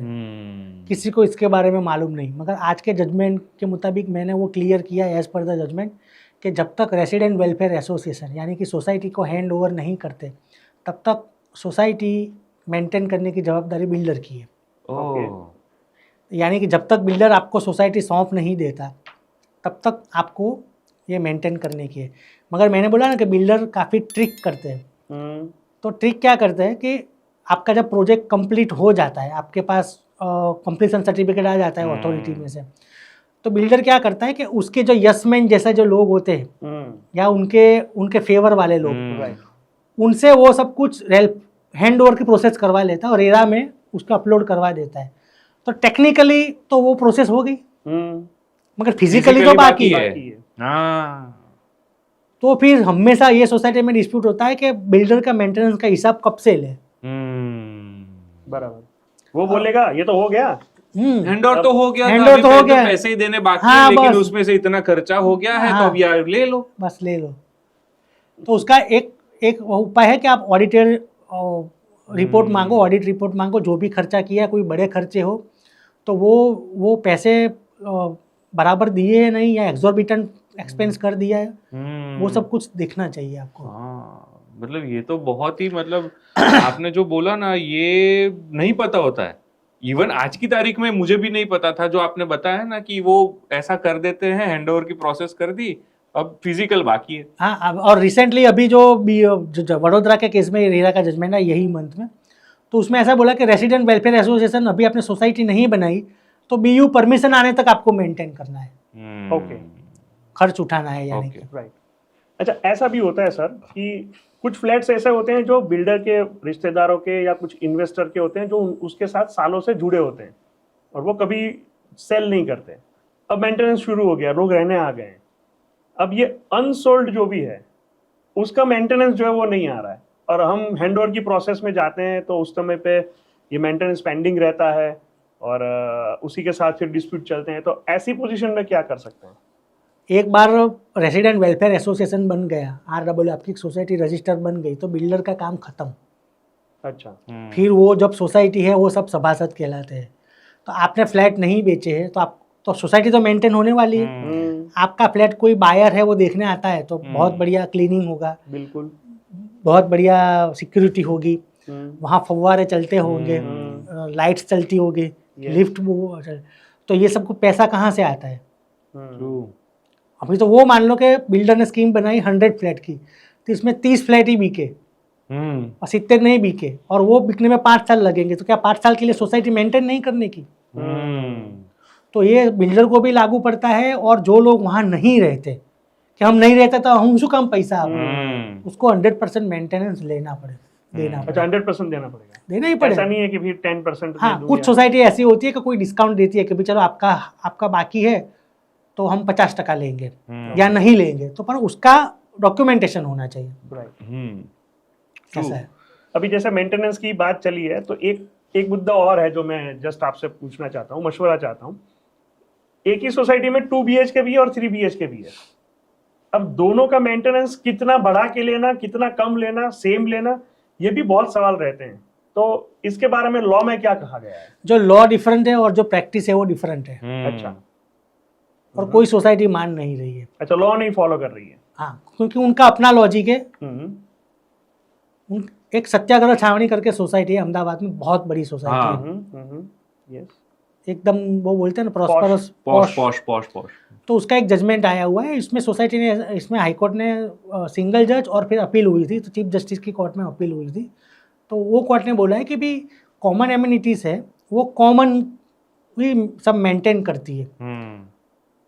राइट। चाहे बंगला 1000 स्क्वायर यार्ड का है या 250 स्क्वायर यार्ड का है, वो बंगला वो तो उसकी बात अलग है, मगर जो 1000 वाला जो कॉमन एमिनिटी यूज़ करता है वही 250 वाला करता है, तो जो उसका जो मेंटेनेंस है वो यूनिफॉर्म होना चाहिए। अच्छा, तो वो जजमेंट तो क्लियर है, उस पर सुप्रीम कोर्ट में भी कोई गया नहीं। मगर अभी जितने भी फ्लैट्स है 2, 3, 4 BHK वो सब लोग पर स्क्वायर फीट मेंटेनेंस लेते हैं और वो उसका ऐसा बोलना है कि भाई चलो फ्लैट 4 BHK था, उसमें 3 बाथरूम है तो पानी भी ज़्यादा होगा। यस, तो लोग उसका ज्यादा रहते हैं, हाँ, लोग ज़्यादा रहते हैं। ऐसा लिफ्ट का यूज ज्यादा होता है। देखो, लोग ज़्यादा रहते हैं वो बात सब्जेक्टिव है। ऐसा हो सकता है कि 4 BHK में 2 बंदे भी रहते हैं और 2 BHK में 10 लोग भी रहते हो हैं, सकता है। वो पूरी बात अलग है। It is the matter of use of resources. तो यूज ऑफ रिसोर्सेज में सबसे ज्यादा एक ही सवाल आता है पानी का। भाई उनके वहाँ 3 बाथरूम है, हमारे वहाँ 2 है, तो वो भी सॉल्यूशन है कि आप वाटर मीटर लगवा दो हर सोसाइटी में। तो वाटर यूसेज, बाकी तो सब कुछ एक ही सेम ही है, सेम ही है, क्योंकि लाइट जितनी जल रही है वो तो उतनी जलने वाली चलने वाली है। सही है सर। और आप फ्लश कितना है वो तो आप मेजर नहीं कर सकते। तो मगर कोई फॉलो नहीं करता, सबके अपने लॉजिक है। सर, जो मेंटेनेंस की आपने बात की ना, तो आपने वो वर्किंग मेंटेनेंस की बात की कि जो लोग नहीं रहते हैं, राइट, वो वर्किंग मेंटेनेंस की बात की। एक मेंटेनेंस वो भी होता है जो बिल्डर हमें देता है, राइट। तो वही क्वेश्चन है कि अगर वो फ्लैट बिल्डर के फैमिली वालों के हैं या रिश्तेदार के हैं, लेकिन जब वो हैंडओवर की प्रोसेस होती है तब वो जो मेंटेनेंस हैंडओवर होता है उसमें कई बार ऐसा कहते हैं कि ये फ्लैट के अभी मेंटेनेंस आने बाकी है, जो इनिशियल मेंटेनेंस होते हैं, तो उस टाइम पे हम क्या कर सकते हैं? पहली बात तो ये है कि बिल्डर हमको नहीं देता, सही बात यह है कि बिल्डर हमको वापस देता है। हाँ, वापस देता है, Okay, यस, हाँ, सॉरी, बिल्कुल। हाँ। क्योंकि हमने जब सैलरीड करते हैं वो तब ज़्यादातर लोग कैश में ही देते हैं, मेंटेनेंस डिपॉजिट यानी कि एफडी के लिए और रनिंग मेंटेनेंस के जो हर महीने के खर्चे के लिए, तो वो बिल्डर वापस देता है। तो वो तो उसको जमा करवाने का ही है फंड का, उसने जो रनिंग मेंटेनेंस लिया उसमें से वो एक्सपेंडिचर कर सकता है। अभी वो डिपॉजिट बाकी रखते हैं, तो उसके लिए जब हैंड ओवर की प्रोसेस हो तो उसको बोलने का कि ये बाकी है तो क्यों है और कब कौन देगा। तो फिर जो वो नहीं देता तो फिर सोसाइटी वो जो भी यूनिट है वो उस पर चार्ज क्रिएट कर सकती है कि भाई आपका ये पैसा बाकी है। अच्छा, तो उसकी रिकवरी की जो भी as per the law process है वो कर सकती है। यस। और जब तक वो अनसोल्ड रहता है उस टाइम तक उसका वर्किंग मेंटेनेंस भी पेंडिंग में जाता है। हाँ, वो भी पेंडिंग में ही जाता है। अच्छा, तो आप वो तो मैंने बोल दिया ना, वो तो आपको बिल्डर से पास से लेना ही है अनसोल्ड है। अच्छा, अनसोल्ड है तो बिल्डर के पास से लेना ही है। True, wow. और उसमें भी बिल्डर नहीं देता है तो फिर वो उस पर जब वो लेगा तब जो सोसाइटी के एनओसी लेने सेल सर्टिफिकेट में नाम करो मेंबर होने आएगा, तब हमको उसको बोलने का भाई तुम्हारे बिल्डर ने नहीं दिया तो तुमको देना पड़ेगा। वाह, बरोबर है सर। अच्छा, एक बार ऐसा भी हुआ है कि मान लो पूरी सोसाइटी की एक एजीएम हुई, सबने डिसाइड कर लिया कि भाई इतना जो हमारा मेंटेनेंस चल रहा था अब की बार हम थोड़ा सा बढ़ाएंगे। मेजोरिटीज ने यस बोल दिया, साइन कर दिया, ठहराव हो गया। अब कोई एक दो बंदे ऐसे हैं जिसको ये मान्य नहीं है, अब बोलते हैं यार मैं तो नहीं दूंगा। तो ऐसे वक्त पे सोसाइटी क्या कर सकती है? देखो, एक बात मैं बताना चाहता हूँ और मेरा खुद का एक्सपीरियंस है। मैं काफ़ी लोग मेरे को ये बात पर मिले भी है, जो भी बंदा है कि जो एग्रीव्ड है या कोई कंप्लेन करता है तो उन लोग पर वो लोग हॉस्टाइल मानते हैं उसको। ओके, वो आ तो खराब मानस है, आपकी सोसाइटी ने हैरान करी है, ये अच्छा नहीं है, ये बुरा इंसान है, या कोई अपना विरोध करता है तो उसका मतलब वो नहीं होता कि वो आपका दुश्मन है यस या विरोधी है। यस, उसका पॉइंट ऑफ व्यू क्या है वो पहले जानना चाहिए सभी सोसाइटी को। बराबर। एक बंदा ने कंप्लेन कर दी तो अब उसके खिलाफ अभी तो उसको देख लेंगे वहाँ कैसे रहता है, हम देखते हैं। सब सोसाइटी में ऐसे अप्रोच होते हैं। Yes sir. आज तो है ना घर वेचावड़ा और मैं એવું કે આને એનું ઘર વેચાવડાવું મારું નામ ચેરમેન नहीं है। यस यस, वो ये secretary- बोलते हैं sir. Actually you should know कि उसका ग्रीवेंस क्या है। हाँ। आपको चेयरमैन बनाया तो आप राजा तो नहीं हो चुके, आप सेक्रेटरी हो तो आप जो भी आप में मन में आए वो तो नहीं कर सकते। पहले उसका ग्रीवेंस क्या है वो देखिए, और वो ग्रीवेंस लेजिटिमेट है और इलीजिटिमेट है।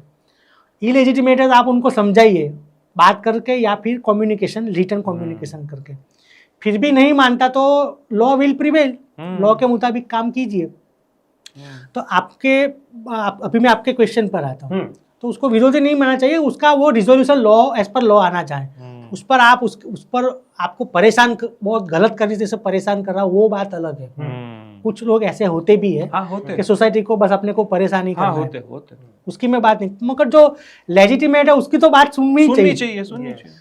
तो अभी आपने बोला कि भाई किसी ने मेंटेनेंस सोसाइटी ने बढ़ाया है, कोई लोग विरोध कर रहे हैं, तो मैं उसे बोलूँगा सोसाइटी ने पहले तो ये बात बताओ कि जो भी लीगल प्रोसीजर है वो फॉलो की है। आपका मेंटेनेंस समझ लो कि हर महीने 2000 आता है, तो अभी 2000 के सामने आपका एक्सपेंडिचर कितना है, प्रपोज्ड एक्सपेंडिचर कितना आएगा इन फ्यूचर, प्रपोज खर्चा क्या है, वो सब कुछ आज कैलकुलेशन कीजिए, वो आप सबको बताइए। राइट। फिर आपको फंड चाहिए, सिंकिंग फंड, कुछ भी कंटीजेंसी फंड चाहिए, वो कलेक्ट करने के लिए क्या, तो एक रीजनिंग के साथ आप करोगे और वो सबको बता के आप एक बार एजीएम में उसको पास करवाओगे, तो फिर जो विरोध करने वाले हैं तो जो उसका विरोध लेजिटिमेट होगा तो वो समझ जाएगा कि नहीं ये तो सब कुछ किया है, और वो कभी कोर्ट में जीतने वाले भी नहीं है। ओके। और जो लोग खाली खाली विरोध करते हैं तो वो भी कोर्ट में जीतने वाले नहीं। तो बात ये है कि आप अपने बुक से वो प्रॉपर उसका उसमें बोल डॉक्यूमेंटेशन बराबर राइट। तो उससे आपने कहिए ना विकेट पर बॉलिंग करो तो તમને વાંધો नहीं આવે। स्टंप टू स्टंप बॉल डालना है। कायदा एज पर तो लॉ ही आप जाइए। ऐसा नहीं होना चाहिए भाई હું चेयरमैन છું મારે કાલથી 1500 2000 કાલથી એવું ના ચાલે, वो नहीं होना चाहिए। तो फिर विरोध होगा और उस टाइम चेयरमैन और सेक्रेटरी को भी आंसरेबल होना पड़ेगा फिर। तो सही बात है सर। और ये मैंने कई बार देखा है कि कई बार कोई पॉइंट ऑफ व्यू जब आते हैं चेयरमैन सेक्रेटरी के सामने तो वो यही समझते हैं कि यार पर्सनली ले लेते हैं। यस, ये है ही ऐसा, या इसने मेरे साथ ऐसा किया था, कुछ भी पर्सनली ले पर्सनली लेते ले हैं। लिया। ऐसा नहीं भी आप एक रिस्पॉन्सिबल पोस्ट पर बैठे हो तो आप आंसरेबल है, वो किसी को नहीं जानना। મને આવું કીધું કેમ, ईगो हर्ट हो गया। આને જોઈ લઈશ હવે। और वहां से इशू फिर स्टार्ट होता है। बहुत ही फ्लेयर अप होता है और बहुत मैंने काफी सारे किस्से देखे कि बहुत ही उसमें खराब रिजल्ट। यस तो वो जो एक मोमेंट होता है ना, वो एक क्रिटिकल मोमेंट होता है। अगर वो संभाल लिया तो फिर वो पूरा सिचुएशन संभाल सकता है। कोऑपरेटिव सोसाइटी का कॉन्सेप्ट ये है कि आप जुल मिल के ગુજરાતીમાં કહેવાય હળી મળીને કોઈને રહેવું જ નથી। अच्छा, ऐसा भी है एक क्वेश्चन कि पार्किंग के इश्यूज जो है ना वो बहुत बढ़ रहे हैं और पार्किंग की वजह से डिस्प्यूट्स भी हो रहे हैं और झगड़े भी हो रहे हैं।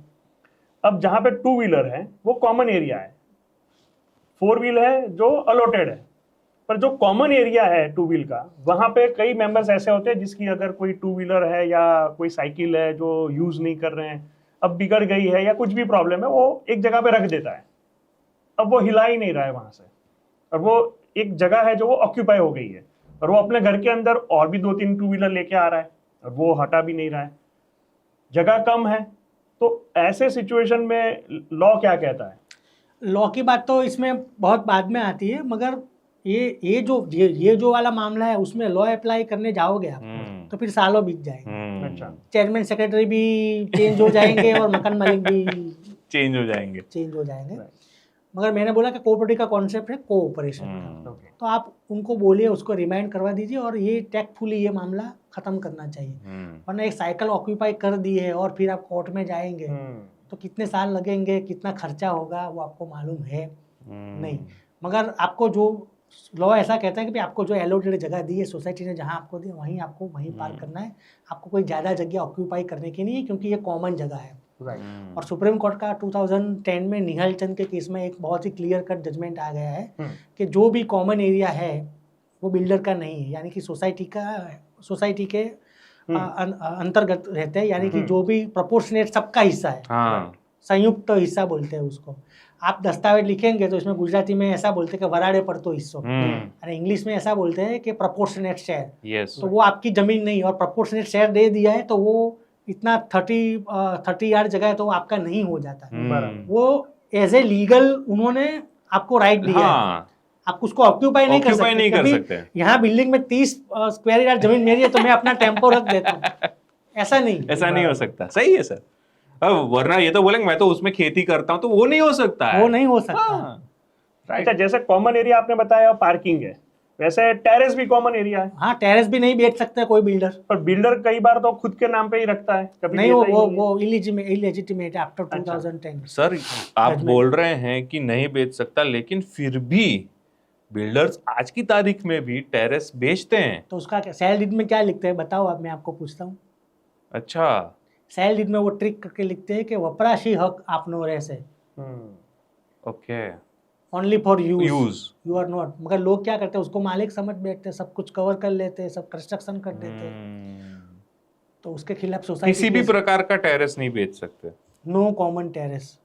अच्छा, अगर होर्डिंग लग गया कोई या मोबाइल टावर लग गया, अब उसका रेंट आ रहा है और वो बिल्डर बोलता है कि टेरेस तो मेरे अंडर में है तो वो रेंट मेरे पास आएगा, तो उस टाइम पे क्या लीगल एक्शन हो सकती है? अभी मेरे पास एक केस आया था, तो जो मेरे जो साथी एडवोकेट है उन्होंने नोटिस भेजी थी। उसमें बिल्डर ऐसा ही एक डॉक्टर था, तो डॉक्टर का जो ऑपरेशन थिएटर होता है उसके लिए इक्विपमेंट चाहिए होते हैं, तो वो उन्होंने at a time of purchasing वहाँ लगाए थे, शायद ऑक्सीजन प्लांट या ऐसी कुछ था, टेरेस पे लगाया था। तो वो 4-5 साल तक तो चला रहा, फिर वो कुछ कमिटी सॉरी वो बिल्डर ही उसका अभी मेंटेन कर रहा है। तो all of the sudden builder आया, उन्होंने नोटिस भेज दी कि ये जमीन, ये जो टेरेस साइट है वो तो मेरा है। तो वो जो कपल थे वो मेरे पास आए थे, तो फिर मैंने उनको बोला कि भाई बिल्डर है, टेरेस साइट नहीं रख सकता, तो आप उनको बोल दो और आप नोटिस करवाओ, लीगल नोटिस में रिप्लाई कर दो। तो उन्होंने रिप्लाई कर दिया था। एक बार सोसाइटी बन गई, फिर बिल्डर को जैसी कृष्ण फिर उसका कुछ राइट नहीं होता है। सर अभी मेरे साले का घर का ही प्रॉब्लम चल रहा है, तो मैं थोड़ा पर्सनल क्वेश्चन आपको पूछ रहा हूँ कि ऊपर का जो फ्लैट है उसके बाथरूम में से पानी आ रहा है नीचे, और उसको बहुत बार रिक्वेस्ट कर ली है कि भाई आपका ये प्रॉब्लम है उसको सॉर्ट आउट करवाओ, वो करवा नहीं रहा है, और एक दो बार जब हम ये कहने के चलो मैं करवा लेता हूँ तो वो परमिशन भी नहीं दे रहा हूँ, तो उस केस में क्या हो सकता है? ऐसे ऐसे काफ़ी सारी जब पुरानी सोसाइटी है, खास करके हाँ। 10-15 साल हाँ। पुरानी सोसाइटी कि जहाँ कंस्ट्रक्शन प्रॉपर नहीं है, या फिर कंस्ट्रक्शन प्रॉपर हो मगर उसका जो यूज़ है वो प्रॉपर नहीं है। कोई भी लोग एक एक 2-2 घंटे तक वो टॉयलेट का या फिर वो नहाने के लिए यूज़ करते हैं, पानी का टैप बंद नहीं करते तो पूरे पानी आ जाता है, तो नुकसान होता है। तो ये प्रॉब्लम है। वो एक्चुअली क्या है, अभी एक टेक्नोलॉजी पर आई है, तो उसमें क्या होता है कि वो जो बंदे होते हैं ना, उसका वो स्कैनिंग करते हैं। हाँ, thermal scanning. Thermal scanning, yes. तो थर्मल स्कैनिंग से आपको आइडिया आ जाता है कि actually where is the problem, आपका नीचे वाले का प्रॉब्लम है या ऊपर वाले का प्रॉब्लम है। तो वो आपको हेल्प करने का, रिजॉल्व करने के लिए, वो फिर भी नहीं मानता तो फिर सोसाइटी चाहे तो वो रिपेयर करवा सकती है। ओके। और मेरे पास एक किस्सा ऐसा आया था कि जो मेरा एक फ्रेंड एडवोकेट है, और हम लोग साथ में ही पढ़ते थे, हमने साथ में ही लॉ किया। अहमदाबाद की बहुत ही एक प्रोमिनेंट सोसाइटी, उसमें भी ऐसा ही प्रॉब्लम था। तो उन्होंने एएमसी को बोला, अहमदाबाद म्यूनसिपल कॉर्पोरेशन और सोसाइटी को भी बोला कि आप रिपेयर करवाओ, मगर एएमसी ने भी कुछ नहीं कराया, सोसाइटी ने भी नहीं किया। तो फिर उसने सीधा हाईकोर्ट में केस डाल दिया था। मगर वो केस में ये जो हाईकोर्ट है, उन्होंने हियरिंग किया, माना कि ये तो सुनने वाली बात है, डिसाइड करने वाली बात है। तो जो सामने वाले सोसाइटी, जो ऊपर के फ्लैट वाला बंदा है वो, और एएमसी, तीनों को नोटिस दिया था, मगर केस आगे बढ़े उससे पहले उन लोगों का सेटलमेंट हो गया है, क्योंकि इतना जाता है तो फिर ऑटोमेटिकली काम वो हो बंदे का तो ऐसा था कि वो कुकिंग भी नहीं कर सकता था, इतना सीपेज, वाटर लीकेज और सीपेज का प्रॉब्लम था, तो उसको हाईकोर्ट जाना ही पड़ा। मतलब वो लीगल रेमेडीज है, अगर उसको यूज करते कोई हैं, भी हो आप, लीगल रेमेडी है। आपको हाईकोर्ट नहीं जाना तो आप सीधा सिविल सूट फाइल करो डैमेज का, कि भाई इससे मेरी प्रॉपर्टी डैमेज हो रही है, और उससे बोलो या तो डैमेज मेरे को दे या फिर वो रिपेयरिंग करवाए। सिविल कोर्ट में भी जा सकते हैं या कॉम्पनसेशन दे। सर, आपने अपनी जर्नी बहुत बढ़िया तरीके से बताई, लेकिन एक चीज जो मुझे थोड़ी लगी कि आप सुनार के बेटे हो और वहां से आप जर्नलिज्म में आए, क्योंकि गुजरात में हम रहते हैं पहली बात तो यहाँ पे तो होता है कि जो सुनार होता है उसका बेटा तो सुनार होता है, जो डॉक्टर होता है उसका बेटे को डॉक्टर बनाते हैं, राइट। अगर कोई बनिया है तो उसका बेटा भी बिजनेस ही करेगा। तो आप वहां से जर्नलिज्म में कैसे आए सर?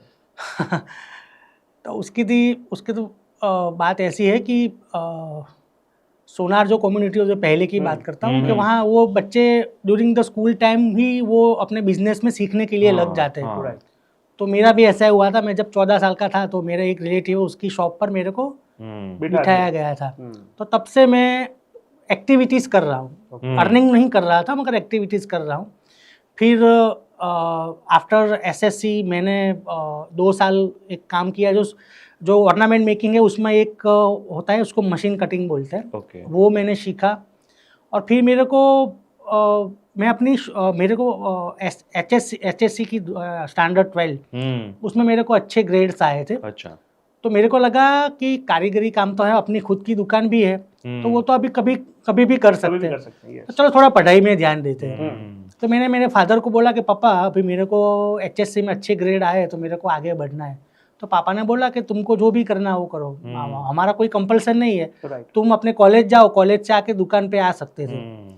तो दुकान में भी मैं बैठने जाता था फादर को हेल्प करने के लिए। मेरे बड़े भाई है प्रज्ञेश भाई, मेरे फादर है महेश भाई, उसके अभी 60 ईयर ओल्ड पीढ़ी है उनकी। तो मैं जाता था, मगर बाय नेचर में ऐसा हूँ कि मैं कभी एक जगह कहीं बैठ नहीं सकता। मेरे को कुछ ना कुछ नया करते रहने की आदत है। मैं जो मूवी देखने जाता हूँ वहाँ पे 2-2.5 घंटे में बैठ नहीं सकता। तो और दूसरा क्या होता था कि मेरे फ्रेंड्स भी काफ़ी थे, तो अभी मैं शॉप पर गया और 1-2 घंटे बैठा तो फ्रेंड्स बुलाने आ जाते थे, चलो घूमने जाते हैं, तो फिर मैं बैठ नहीं सकता था। और थोड़ी 1-2 घटनाएं भी ऐसी बनी मेरी जो शॉप में, कि जो मेरा जो वहाँ के जो हमारे जो कारीगर होते हैं उससे मेरी पटती नहीं। तो एक बार मेरे को बहुत झगड़ा हो गया। अच्छा। तो मेरे फादर ने मेरे पर चिल्लाया कि तुम नहीं, ये कारीगर मेरा बेटा है। तो मेरा बहुत दिमाग को बोले ना, तो मेरे को बहुत डीप इम्पैक्ट हुआ कि पापा क्यों ऐसा बोला। और वो जो कारीगर का झगड़ा हुआ तो अभी ये दुनिया में नहीं है, मगर उसकी मैं अभी माफ़ी मांगूंगा कि वो जब छोटा बच्चा था तो जो भी हो गया सो हो गया, गलती से हो गया। मिनेश भाई करके थे। तो ये जो बात हुई थी ना, तो वो मेरे सब सगे वाले में भी खबर हुई कि भाई ये निकुंज के साथ ऐसा हुआ है। वो किसी मेरा गलती था, उसका गलती था, वो अभी साइड में रखते थे। ट्रू। मेरे को जो काम सीखना था वो मेरे को नहीं सीखने को मिलता था, वो मेरा फ्रस्ट्रेशन था। इवन मेरे फादर की दुकान में भी। तो मेरे जो मासा है वो बहुत ही पढ़े लिखे, वो भी LLB है, JM सोनी, ओके। जो SBI में काम करते थे और SBI यूनियन में काफ़ी सालों तक उन्होंने जीवन पर्यंत सेवा दी। और वो हमारी जो ज्ञाति बोलते हैं, हमारा जो समाज है, उसमें काफ़ी वो अग्रणी थे, वो सेक्रेटरी थे। और जो हमारे समाज के जो प्रमुख थे, चंदू भाई सोनी, चंदू भाई खुशालदास सोनी, वो कर्णावती एक्सप्रेस करके न्यूज़पेपर चलाते थे। तो उसने बोला कि तुम्हारा जो टेम्परामेंट है और तू जो बोला ना कि तुम कहीं एक जगह बैठ नहीं सकता, तुमको कुछ नया नया करना है, तुमको लोगों को मिलना है, तो तू यहाँ सिर्फ बैठने जा, तुमको अच्छा लगे तो तुम करना। तो वो जो कर्णावती एक्सप्रेस है, जिसकी ऑफिस थी अपने आसम रोड पर गांधीग्राम रेलवे स्टेशन के सामने, तो वहाँ मैं सिर्फ बैठने जाता था। अच्छा। तो बैठा, फिर खड़ा हुआ, अभी दौड़ रहा हूँ और अभी कूद रहा हूँ। तो वहाँ से जर्नी चालू हुई। फिर काफ़ी सारा मैंने जर्नलिज्म भी किया। 2013 में मैंने अपना वो LLB कंप्लीट कर दिया, सब कुछ कर दिया। तो अभी बोला ना कि जर्नी यहीं से बिगिन हुई थी। यानी जब वहां पर बैठते थे तो एक थोड़ा सा क्लू मिला कि जर्नलिज्म एक ऐसा माध्यम है जहां से लोगों को हम कुछ कम्युनिकेट कर सकते हैं। हाँ, कुछ कम्युनिकेट कर सकते हैं, लोगों की सेवा कर सकते हैं। Exactly. और मेरे को घूमने फिरने का बहुत शौक था, लोगों को मिलने का बहुत शौक था, लोगों से मैं घंटों भर बातें करने का मेरे को बहुत शौक था। तो वो जो मेरे शौक थे, वो सब कुछ मेरे को ऐसा लगा कि ये फील्ड में पूरे होंगे। तो फिर मैंने और दूसरी बात ये भी थी कि लोग मार्केटिंग में जाते हैं, कोई अकाउंटिंग करता है, काफ़ी सारे अलग अलग, कोई डॉक्टर बनता है, मगर मेरी बात ऐसी थी कि ये कुछ अलग है। क्योंकि जब मैं ये जो फील्ड में था, तो कोई मेरे फादर या मेरी मॉम भावना बेन सोनी, मेरे भाई, सब लोग बात करते थे सगे वाले से कि ये तो पत्रकार है। तो उनकी जो आंखें थी वो चमक में आ जाती थी कि पत्रकार है, तुम्हारे छोकरो पत्रकार है। तो मेरे को लगा ये जो पॉइंट है, तो वो लोगों को कुछ अलग अपनी इंप्रेशन बनाता है, तो उसमें चालू रहना चाहिए। दो एट दैट टाइम जो उसकी सैलरी होती है, तो एक मार्केटिंग के बंदे से एक दूसरे जो मेरे एज के या मेरे जितनी पढ़ाई की उसके बंदे की सैलरी से समझो 30% ही थी। मेरे को बहुत ही स्ट्रगल करना पड़ा था, मगर फिर भी ये थी कि भाई नहीं, कुछ करना है, कुछ नया करना है। और thanks to my family, my father mother, उन्होंने कभी मेरे को ऐसा नहीं बोला, इवन मेरे बड़े भाई, मेरे भाभी, कि आप पैसे लाओ घर में। वो बोला तुमको जो पसंद है वो करो, तुम्हारे पैसे की हमको ज़रूरत नहीं। तो वो जो बूस्ट मिला, तो वो अभी बहुत मेरे को हेल्प, वो जो हेल्प किया वो अभी तक चालू है। वैसे अगर देखें निकुंज सर, तो आज हर किस्म की प्रॉब्लम को सॉल्व करने के लिए लॉ बना हुआ है और वो प्रिविलेंट है। लेकिन उस लॉ को अप्लाई करने की या वहां से न्याय लेने की वो जो प्रोसेस एंड क्लूज है, वो बहुत डिफिकल्ट है और आम इंसान उसको समझ नहीं पा रहे हैं। पर ये जो गैप है, यानी एक लॉ जहां पर सारी चीजें, सारे सॉल्यूशंस बाय लॉज लिखे हुए हैं, उसके जजमेंट्स हैं और सारी चीजें हैं, और एक आम इंसान की लाइफ है जहां पे उसके रिलेटेड प्रॉब्लम्स हैं, लेकिन उसको नहीं पता कि बाय लॉज में प्रोटेक्टेड हूं या मैं कहीं इससे हेल्प ले सकता हूं। ये जो गैप है बीच में, ये गैप आपने कैसे फाइंड आउट किया? एक गैप में ऐसे फाइंड आउट किया कि लोगों को सब कुछ जानना तो है, मगर उसके लिए उसको कम से कम मेहनत पड़े, वो आपको एंश्योर करना पड़ेगा। क्योंकि एक बात समझ लो कि कोई, फॉर एग्जांपल, कोई एक लॉ है कि भाई सोसाइटी में नॉइस नहीं होना चाहिए। Okay, yes. या आप किसी को चांटा नहीं मार सकते, और मारा तो ये होता है। अच्छा। तो ये तो लॉ में लिखा है कि भाई आपने किसी को मारा तो ये सेक्शंस लगती है, मगर वो प्रूव करने के लिए जजमेंट्स भी काफ़ी सारे हैं, अप टू सुप्रीम कोर्ट के जजमेंट्स है, उसके अगल बगल में क्या आपके विटनेस कौन है, आपके पास एविडेंस क्या है, वो सब कुछ का भी रिसर्च करना पड़ता है। तो वो जो है वो कॉमन पब्लिक की बस की बात नहीं है, या उसको बहुत मेहनत करनी पड़े। मैं ऐसा नहीं बोला कॉमन पब्लिक नहीं कर सकती, वो कर सकते हैं। आप देखें तो रेरा में या गुजरात हाई कोर्ट में, सुप्रीम कोर्ट में काफ़ी लोग, हमारे लॉ के फील्ड में ऐसा एक शब्द है जिसको बोलते हैं पार्टी इन पर्सन, यस, यानी कि व्यक्तिगत तौर पे पेशी, विदाउट एडवोकेट। तो as a party in person आप रिसर्च करके आप कॉम्पिटेंट हो तो कर सकते हो, मगर वो जो है वो बहुत कम लोग हैं कि जो अपना खुद का केस रिप्रेजेंट करें। और दूसरी जो मेरा जो जॉनर है सोसाइटी का, उसमें कुछ बड़ी बातें नहीं होती, हम्म। छोटी छोटी बातें होती हैं Yes, और उसके yes. रिजोल्यूशन भी छोटे छोटे हैं। Yes. एग्जैक्टली।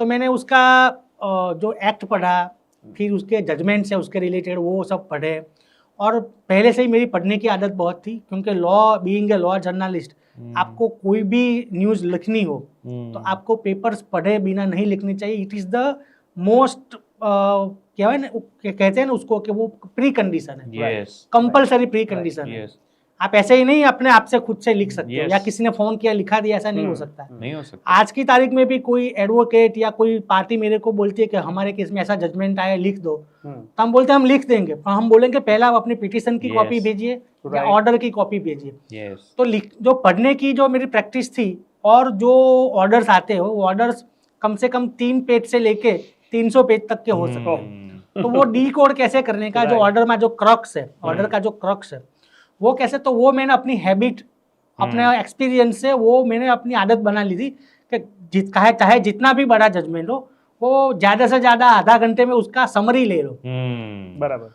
वो समरी लेके फिर हम लिखते थे, और लिखना भी होता, समझो 100 पेज का जजमेंट है तो वो आपको सिर्फ 400 वर्ड में ही, 300 पेज में ही यस पूरा Complete करना yes, होता है। यस तो वो जो पहले से एज ए जर्नलिस्ट मेरी एक आदत बन गई थी, मैंने एक अपनी कॉम्पिटेंसी क्रिएट कर दी थी, और वो कॉम्पिटेंसी जो मैं लिखने में की थी वो मैंने वीडियो में बोलने में करी। राइट। तो लोगों को क्या है कि इतने कॉम्प्लेक्स जो भी सब्जेक्ट थे, वो सब्जेक्ट उनको 2 मिनट में, 3 मिनट में, ज़्यादा से ज़्यादा 6-7 मिनट में Right. वीडियो के माध्यम से लोगों को समझ में आने लगा। तो लोगों ने ये बहुत ही पसंद किया, क्योंकि कोई ऐसा बना नहीं रहा था। तो सही है। वो गैप लोगों ने बहुत अप्रिशिएट किया, लोगों को मालूम भी पड़ने लगा, और काफ़ी लोग ऐसे थे कि वो फिर जजमेंट में जो बोलूँ तो उसके जजमेंट की कॉपी भी मैं सबको देता था। राइट। तो वो जजमेंट की कॉपी दूँ तो वो लोग पढ़ के अपने खुद से समझ लेते थे कि हमारे केस में ये इम्पोर्टेंट है या नहीं है, या हमको काम आएगा या नहीं है। तो जो वो समरी बनाने का जो मेरा हैबिट, या बोलो मेरी एक कॉम्पिटेंसी, एक्सपर्टीज थी, तो वो एक्सपर्टीज मेरे को वीडियो बनाने में काम लगी, और वो मासिस को ज़्यादा काम लगी, और अपीलिंग हो गई वो, और लोग इसी को अप्रिशिएट कर रहे हैं। इसी को। और दूसरा कि सब में कोई भी हो, और कुछ बहुत ही ज़्यादा इम्पोर्टेंट जजमेंट आता है जो पूरे घर घर में उसका इम्पोर्टेंट, तो मैं उसकी कॉपी भी सबको प्रोवाइड करता हूँ।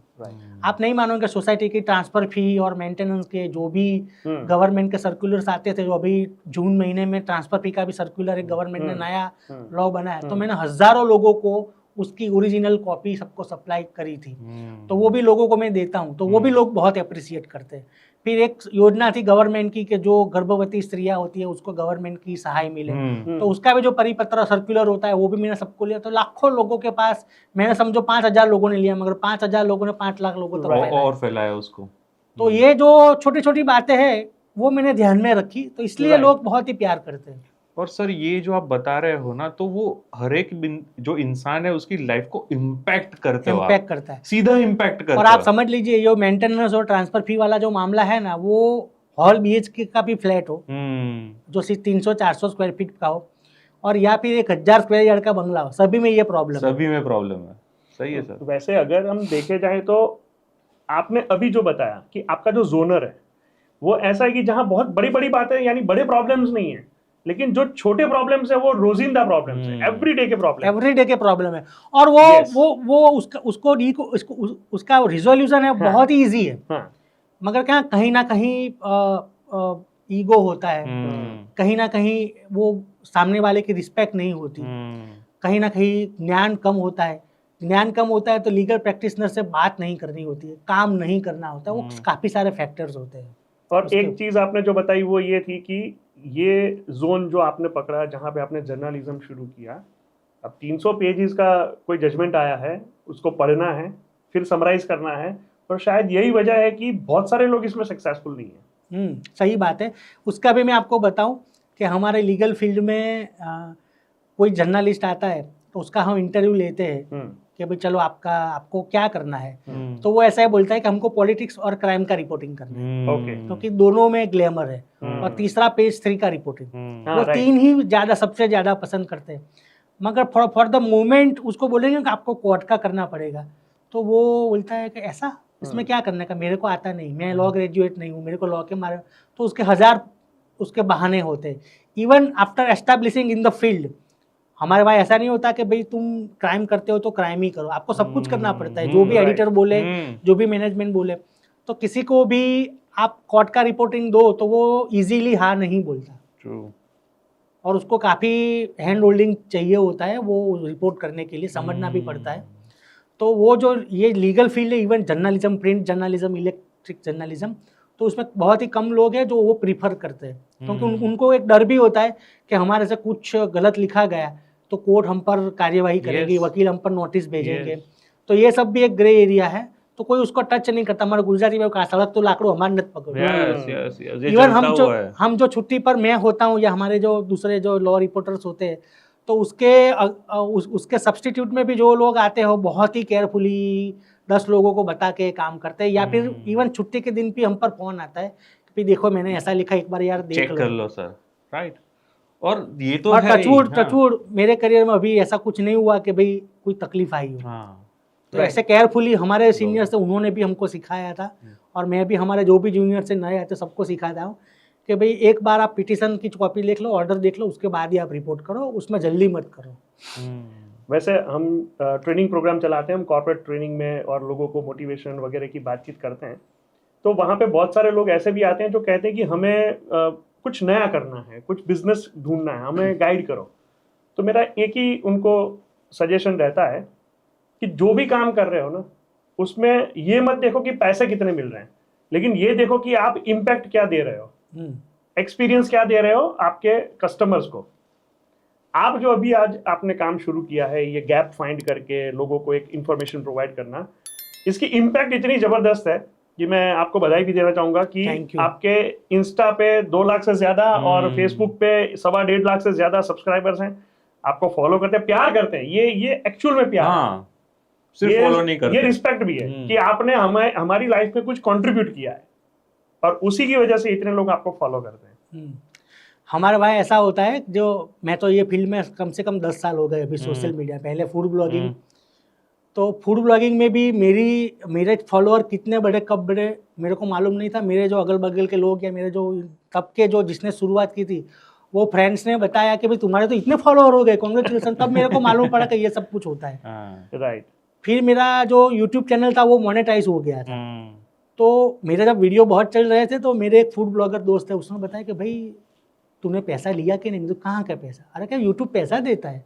मैंने सोचा मैंने पैसा के लिए तो किया ही नहीं। अरे मैंने कहा तुमको देता है तो तुमको कहाँ बांधा है? तुम्हारा जो वीडियो चल रहा है उसमें उसकी ऐड भी चल रही है, वो ऐड का पैसा यूट्यूब तुम कर देता है। तो मेरे ऐसा होता है। तो फिर मैंने वो सब मोनेटाइजेशन और सब कुछ जो उसके जो टेक्निकल प्रोसेस होती है मैंने पूरी की। तब मेरे को मालूम पड़ा कि मेरे अकाउंट में $450 2019 में, उससे पहले वो मेरे डॉलर में पड़े हुए थे, पेंडिंग पड़े थे। तो फिर वो मेरे अकाउंट में आया। तो सबसे पहला मेरा अर्निंग वो था, और दूसरा अर्निंग वो था कि मैं जब फिर जाने लगा तो लोग मेरे को रिकॉग्नाइज करने लगे, तो लोग मेरे साथ सेल्फी।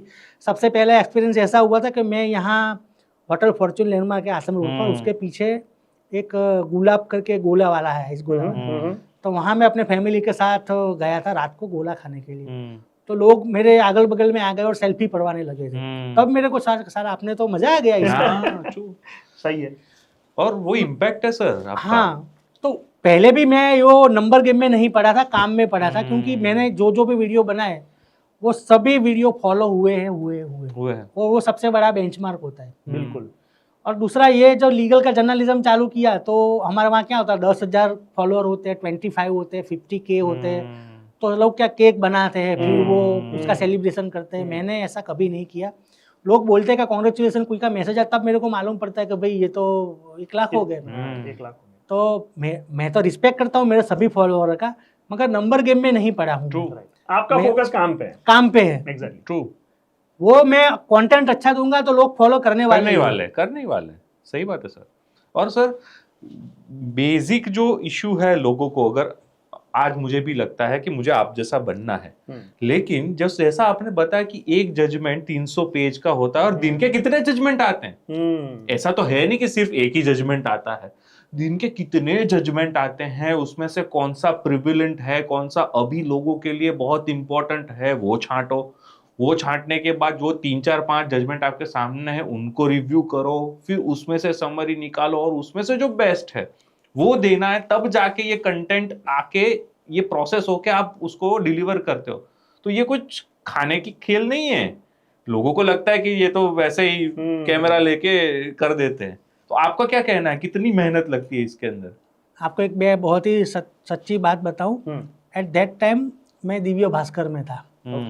इट इज़ अराउंड 2004 या 5 के आसपास। और मैंने बिगिनिंग किया था जो लोअर कोर्ट्स होती है, मैजिस्ट्रेट की court, sessions court, district court, family court, वहाँ से मैंने काम चालू किया था। और मैं थ्रू आउट गुजराती मीडियम में पढ़ा हूँ। तो फिर ऐसा हुआ कि मैनेजमेंट को मेरे को ऐसा बोला कि भाई आपको अभी हाई कोर्ट का रिपोर्टिंग करना है। तो उस टाइम मेरे घर से हाई कोर्ट भी बहुत दूर थी, तो उसका कम्यूटिंग और सब पेट्रोल का भी खर्चा बहुत आता था। और दूसरा कि मेरा सैलरी भी इतना नहीं था कि मैं हाई कोर्ट का रिपोर्टिंग करने जा सके वहाँ जा सके।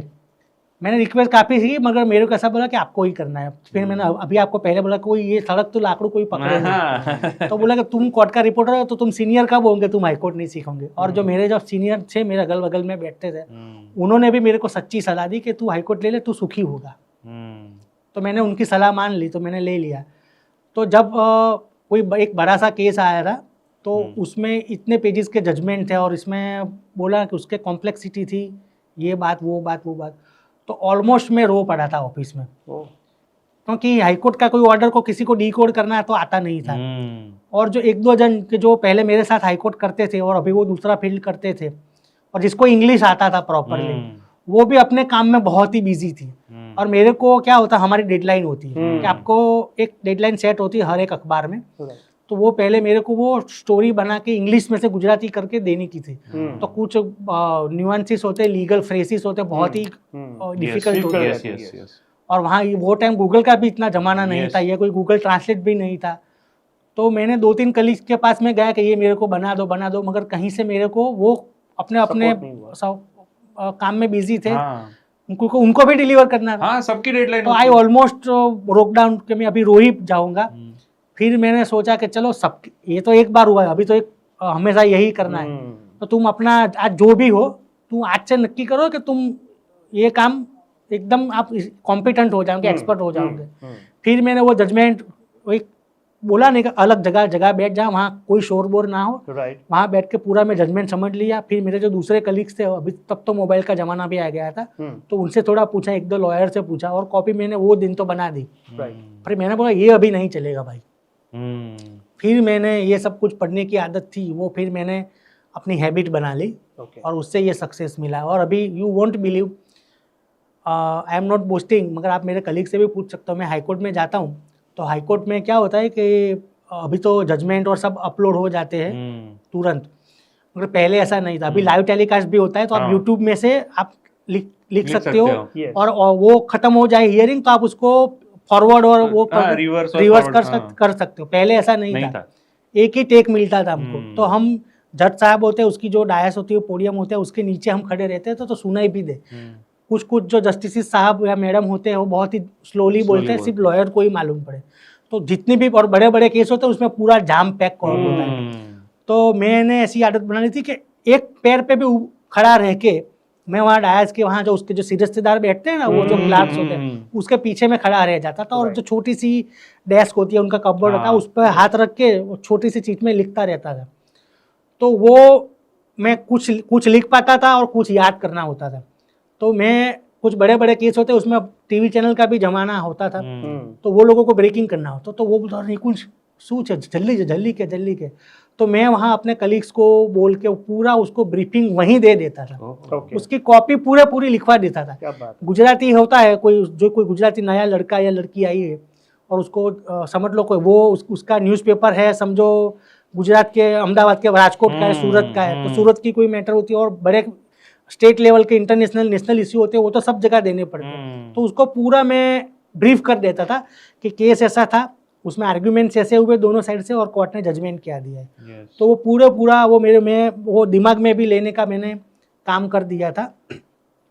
तो वो भी एक प्रैक्टिस मैंने निकाल दी। फिर मैं ऑफिस जाऊँ ना तो मेरे को सिर्फ लिखना ही रहता था और कुछ नहीं करना रहता था। और गुजराती में लिखना मोबाइल में अभी लोग तो मैंने 2012-13 से मैंने चालू कर दिया था, जब मैं नव गुजरात समय करके एक न्यूज़पेपर जो टाइम्स ऑफ इंडिया ने लॉन्च किया था, वहाँ वैसे मैं हाई कोर्ट रिपोर्टिंग। तो वहाँ से मैंने, अभी वो कीपैड वाले फ़ोन थे वो तो चले गए थे टच, तो वहाँ से मैंने गुजराती में कॉपी बना के ऑफिस में भेज देता था। तो मैं, ऐसा होता था कभी 6-7 बजे मैं जाऊँ तो लोग काम करने बैठते थे, मैं काम खत्म करके घर चला जाता था।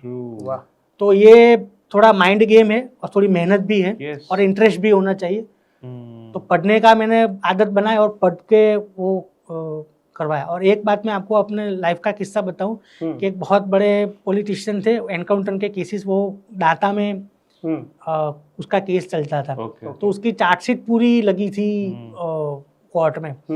तो वो पूरी चार्जशीट है, वो पढ़ने का कोई टाइम नहीं था क्योंकि वो जो एडवोकेट्स थे वो सब लेके चले गए थे, हमको फॉर ए ब्रीफ पीरियड मिला था। वो पूरी चार्जशीट मैंने, उसके जो क्रक्स थे वो भी मैंने, जो भी मेरे को 10-15 मिनट का टाइम मिला था वो पूरा मैंने उसमें से जो भी उसका फ्लैश होता है, उसका जो मेन इंपॉर्टेंट जो होता है वो सब कुछ मैंने पॉइंट्स ले लिए थे।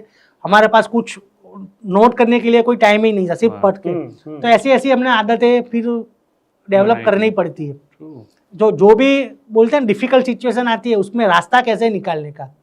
डिफिकल्ट सिचुएशन तो हर जगह आती है, लेकिन रास्ता जब निकालो ना वो विनर है। True sir, very interesting. और वो जो एनकाउंटर के केस थे, तो मेरे को वो सीन अभी भी मालूम है कि कोर्ट में कोई प्रोसीडिंग्स होता है तो पूरे इंडिया ने इंटरनेशनल रिपोर्टर्स कोर्ट में आते थे। तो उसके पास रिसोर्सेज नहीं होते थे, वो कोर्ट में कौन सी कोर्ट में ढूंढे उतनी बार में तो हियरिंग खत्म हो जाता था। तो मैं एक जगह बैठ जाता था और जैसे अभी सब पॉलिटिशियन और सब सेलिब्रिटी के खिलाफ वो मैं सेलिब्रिटी तो हूँ नहीं भैया, मगर ऐसे 15-20 रिपोर्टर मेरे अगल बगल में खड़े हो जाते थे और मैं जो लिखा वो पॉइंट डाउन कर देते थे। तो वो भी मेरे को एक मेरी ओर से एक अचीवमेंट है, ऐसा मैं मानता हूँ।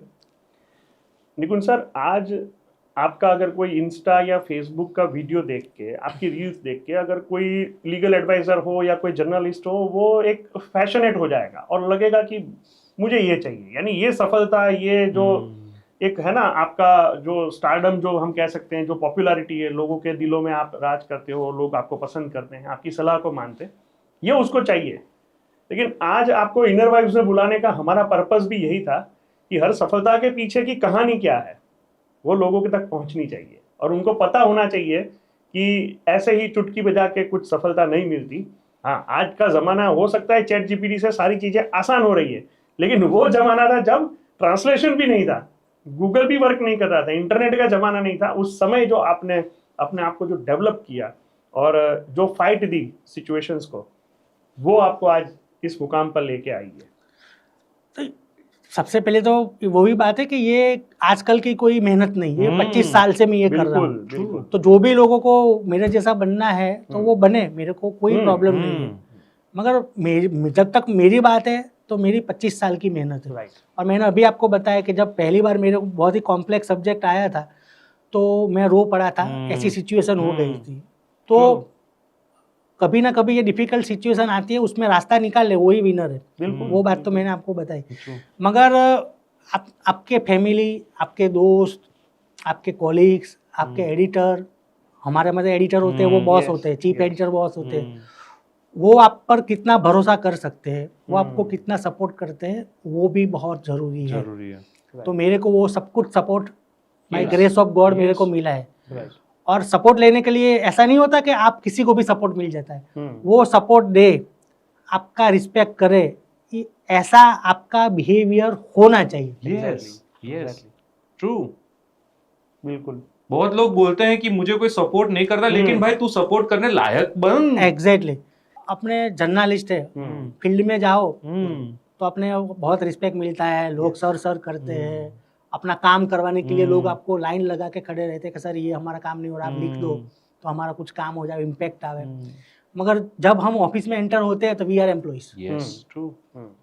तो वो जो बाहर की जो लाइफ है वो आपको आपका जो भी 2 व्हीलर है 4 व्हीलर की डिक्की में रख के आ जाने की। आप वहाँ जर्नलिस्ट हो तो आपके एडिटर है, आपके कलीग्स है, आपके चीफ रिपोर्टर्स है, वहाँ बहुत ही आपको डिसेंटली बिहेव करना चाहिए। बराबर। एक बार मेरे, ऐसा नहीं कि मेरे लाइफ में भी कोई प्रॉब्लम नहीं, मेरे भी काफ़ी प्रोफेशनल प्रॉब्लम है। वो एक बार मेरे को सैलरी नहीं मिला था, अच्छा पे हाइक नहीं मिला था, तो मैंने अपने कलीग को बोला कि मैं अभी अच्छा काम नहीं करूँगा।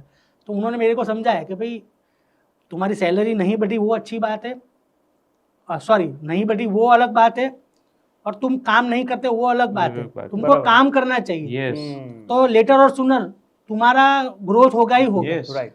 तो फिर वो मैंने अपनी दिमाग में रखी। तो जितने भी नए अखबार आते हैं सबसे मेरे को अभी मैंने अपने करियर में सभी नए अखबार में ही काम किया है। दिव्य Right. भास्कर, डीएनए, नव गुजरात समय एंड अहमदाबाद मिरर। जब मैं ज्वाइन हुआ तब पुराना था, मगर वो री लॉन्च हो रहा था। तो वो लॉन्च में भी मेरे को उन्होंने लिया था। तो वो जो मैंने जो अपनी आपको एक काबिल बनाया तो वो मेरी मेहनत से, राइट। डिसेंट बिहेवियर से। ट्रू ट्रू आप सही है। आप अपना अपना जो भी स्वभाव है, मैं जब घर में जाता हूँ तो मेरा घर में मेरे को आई एम बोलते हैं ना बहुत ही तूफानी लड़का था। किसी की नहीं हम सुनता, नटखट बोलते हैं नटखट बोलते हैं। Yes yes yes. Got it बराबर। मगर ऑफिस में आपका बिहेवियर बहुत ही अलग होना चाहिए। अभी भी मेरी ऑफिस में से मेरे को रात को 11 बजे भी काम आता है तो मैं कभी ना नहीं बोलता। True right. वो काम जल्दी से जल्दी और परफेक्टली कितना हो वो। तो आपको ये जो सपोर्ट सिस्टम है वो करने के लिए भी अपनी काबिलियत बनानी पड़ती है। और मेरे जो बड़े भाई है, मेरे भाभी है, मेरे फादर मदर है, फिर मेरे जो सब दोस्त है, सब लोगों ने हमेशा मेरे को सपोर्ट ही किया है। और दूसरा कि मेरे जो भी एडिटर्स आए उसका बहुत सपोर्ट रहा है। जैसे एडिटर से अभी अजय उमर साहब है, Yes. उनका पहले से सपोर्ट रहा है। श्याम पारेख जी था, Yes. उनके भी बहुत सपोर्ट रहे। तो उन्होंने भी मेरे पर विश्वास रखा और बहुत सपोर्ट दिया। तो उनकी वजह, उन्होंने कभी मेरे पर चिल्लाया ही नहीं है कि तुमने ये क्यों गलत काम किया। पहले ऐसा होता था कि कोई आपको लिखना ना आवे तो आपकी कॉपी फाड़ के फेंक देते थे। बराबर है। आपके पास वो स्टूडेंट होता है ऐसे 5-5 10-10 बार लिखवाते थे। मेरे साथ ऐसा कभी नहीं हुआ। वाह। तो आपको ऑफिस में एक डिसेंसी, डिसिप्लिन रखनी पड़ती है। ऐसे प्रोफेशनल आपको रहना पड़ता है। राइट। तो सपोर्ट आपको गेन होता है। और नसीब तो है ही सबसे बड़ा। बिल्कुल बिल्कुल। मेहनत के साथ नसीब जुड़ता है।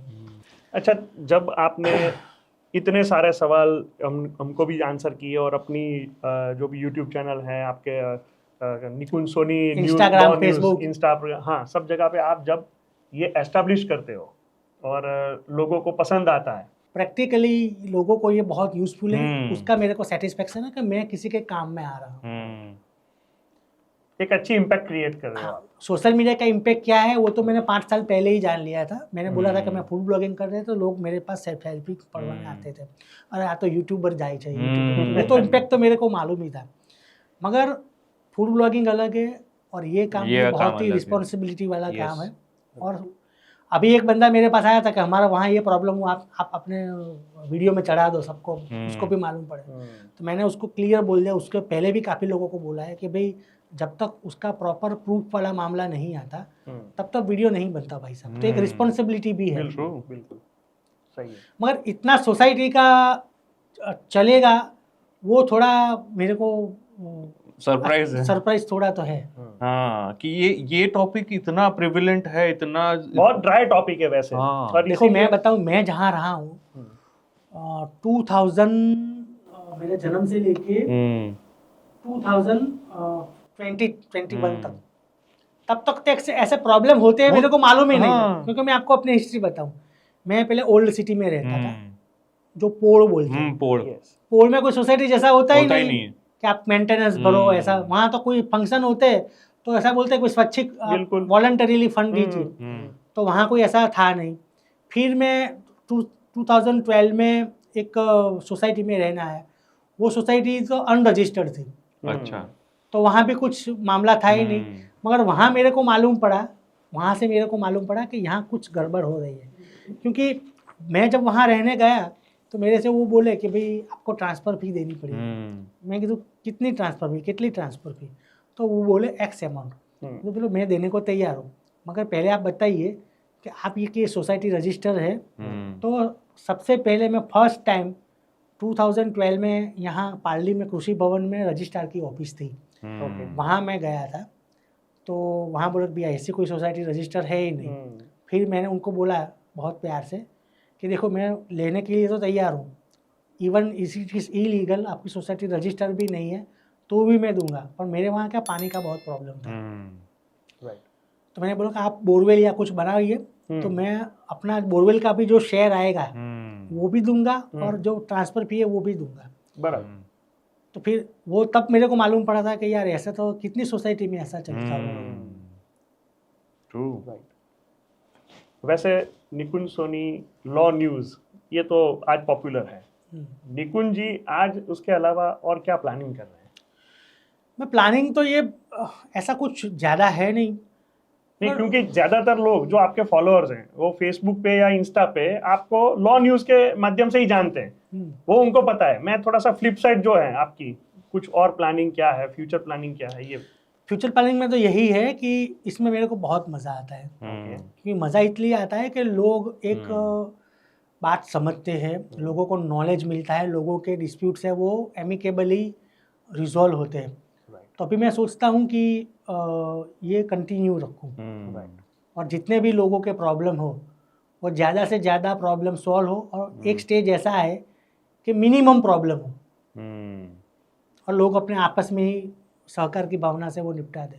ट्रू सर, जब मैं आपके बारे में रिसर्च कर रहा था और सब कुछ ढूंढ रहा था, आपके बारे में जान रहा था, तब मुझे एक छोटी सी बात और पता चली कि आप फूड ब्लॉगिंग करते थे, आप जॉब करते हैं एज अ जर्नलिस्ट, आप सोशल मीडिया पे हैं, लेकिन आप अपनी खुद की एक कंपनी भी चलाते हैं जिसमें आप श्रीखंड बेचते हैं। ये बहुत सारे लोगों को नहीं पता होगा, तो उसके बारे में बताइए। एक्चुअली कंपनी है मगर वो मेरे फैमिली की है। Okay I am the only founder. उसका मैंने एक प्लेटफॉर्म बना के मेरी जो वाइफ है और मेरे जो भाभी है, देरानी और जेठानी, उनको दे दिया है, और वो और मेरे जो भतीजे हैं वो सब लोग चलाते हैं। मैं तो कोई क्रिटिकल काम होता है तो ही मैं इसमें इन्वॉल्व होता हूँ, बाकी they are the owners, they are the partners, they are the operators, they are the manager. मगर वो एक इंटरेस्टिंग बात है, वो मैंने कैसे चालू की। तो बीइंग ए फूड ब्लॉगर, मैंने आपको बताया कि जब तक कोरोना नहीं आया था तब मैं फुल फ्लेज वो काम कर रहा था। फिर कोरोना आया और जब भी मैं अपने ब्लॉगर दोस्त से बात करूँ, आप जो भी गुजरात में जो भी ब्लॉगर का नाम दो, सबके साथ मैं अटैच हूँ। अभी एक दो लोगों का नाम दूंगा और दूसरे का नाम दूंगा तो उन लोग को बुरा लगेगा। आप ऐसे माने कि आप जो टॉप 5 या टॉप 10 का सबसे ऑलमोस्ट या तो मैं उनको जानता हूँ या मेरे को जानते हैं, हमको रेगुलर कम्युनिकेशन होता है। तो जब भी मैं बीइंग ए फूड ब्लॉगर, हम जब बात करते थे तो मालूम पड़ा कि ये लोग एक ही कंप्लेन करते हैं कि ये तो कब तक चलेगा, क्योंकि टिकटॉक बंद हो गया था। तो काफ़ी सारे लोग बेरोजगार हो गए। फिर अच्छा हुआ कि ये इंस्टाग्राम रील्स आई, शॉर्ट्स आए, तो सब लोगों का एक ही मामला था कि कब तक करेंगे। और जब मैं फूड ब्लॉगर बना तो मेरी जो एज थी वो अराउंड आई थिंक 38 के आसपास होगी। 30, तो वो कोई यंग एज तो है होती नहीं, यंग एज नहीं, और मेरे अगल बगल में सब यंग आते थे। तो ये दो बातें मेरे को दिमाग में आई, और जब मैं अपनी सक्सेस स्टोरी कहता, क्योंकि किसी का मैंने ब्लॉग बनाया और वो उसका बहुत हिट हो गया, तो सामने वाला जो भी वेंडर है, जो भी फूड आउटलेट, उसका धंधा बहुत बढ़ गया। तो उसकी स्टोरी में जब अपने घर में कहता था तो मेरी वाइफ, मेरी भाभी, सब मेरी मम्मी पापा मेरे को बोले, कह रहे यार तू बधानु करे तो हमारू शू, हाँ हमारा क्या, सबका कर रहा है, हमारा क्या हमारा क्या। तो मैंने सोचा कुछ करते हैं। तो फिर वो बात सीरियस नोट तक आ गई, क्योंकि हमारे वहाँ कैसा है कि जो मैं कुछ अच्छी जगह जाऊँ और वो हिट हो जाए तो भी वो मेरे को एक्सपेक्टेशन रखते थे। और मैं कोई बहुत बड़ी रेस्टोरेंट में मेरे को इनवाइट किया है और वहाँ मैं फूड टेस्टिंग के लिए, ब्लॉग बनाने के लिए जाऊँ, तो उसका वीडियो देख के मेरे जो भी फैमिली मेम्बर्स है, सगे वाले, मेरी बहन है, मेरे भतीजे, भाई, ऐसा कर मारे यहाँ मने ले जाओ पैसा। तो वहाँ तो हम इन्वाइटेड है, तो हमको इतना पैसा नहीं देना होता, मगर अभी वही जगह जाऊँ तो मेरे को पैसा दे के खाना पड़े। तो काफ़ी सारे में खाना खाने भी हम लोग जाते थे।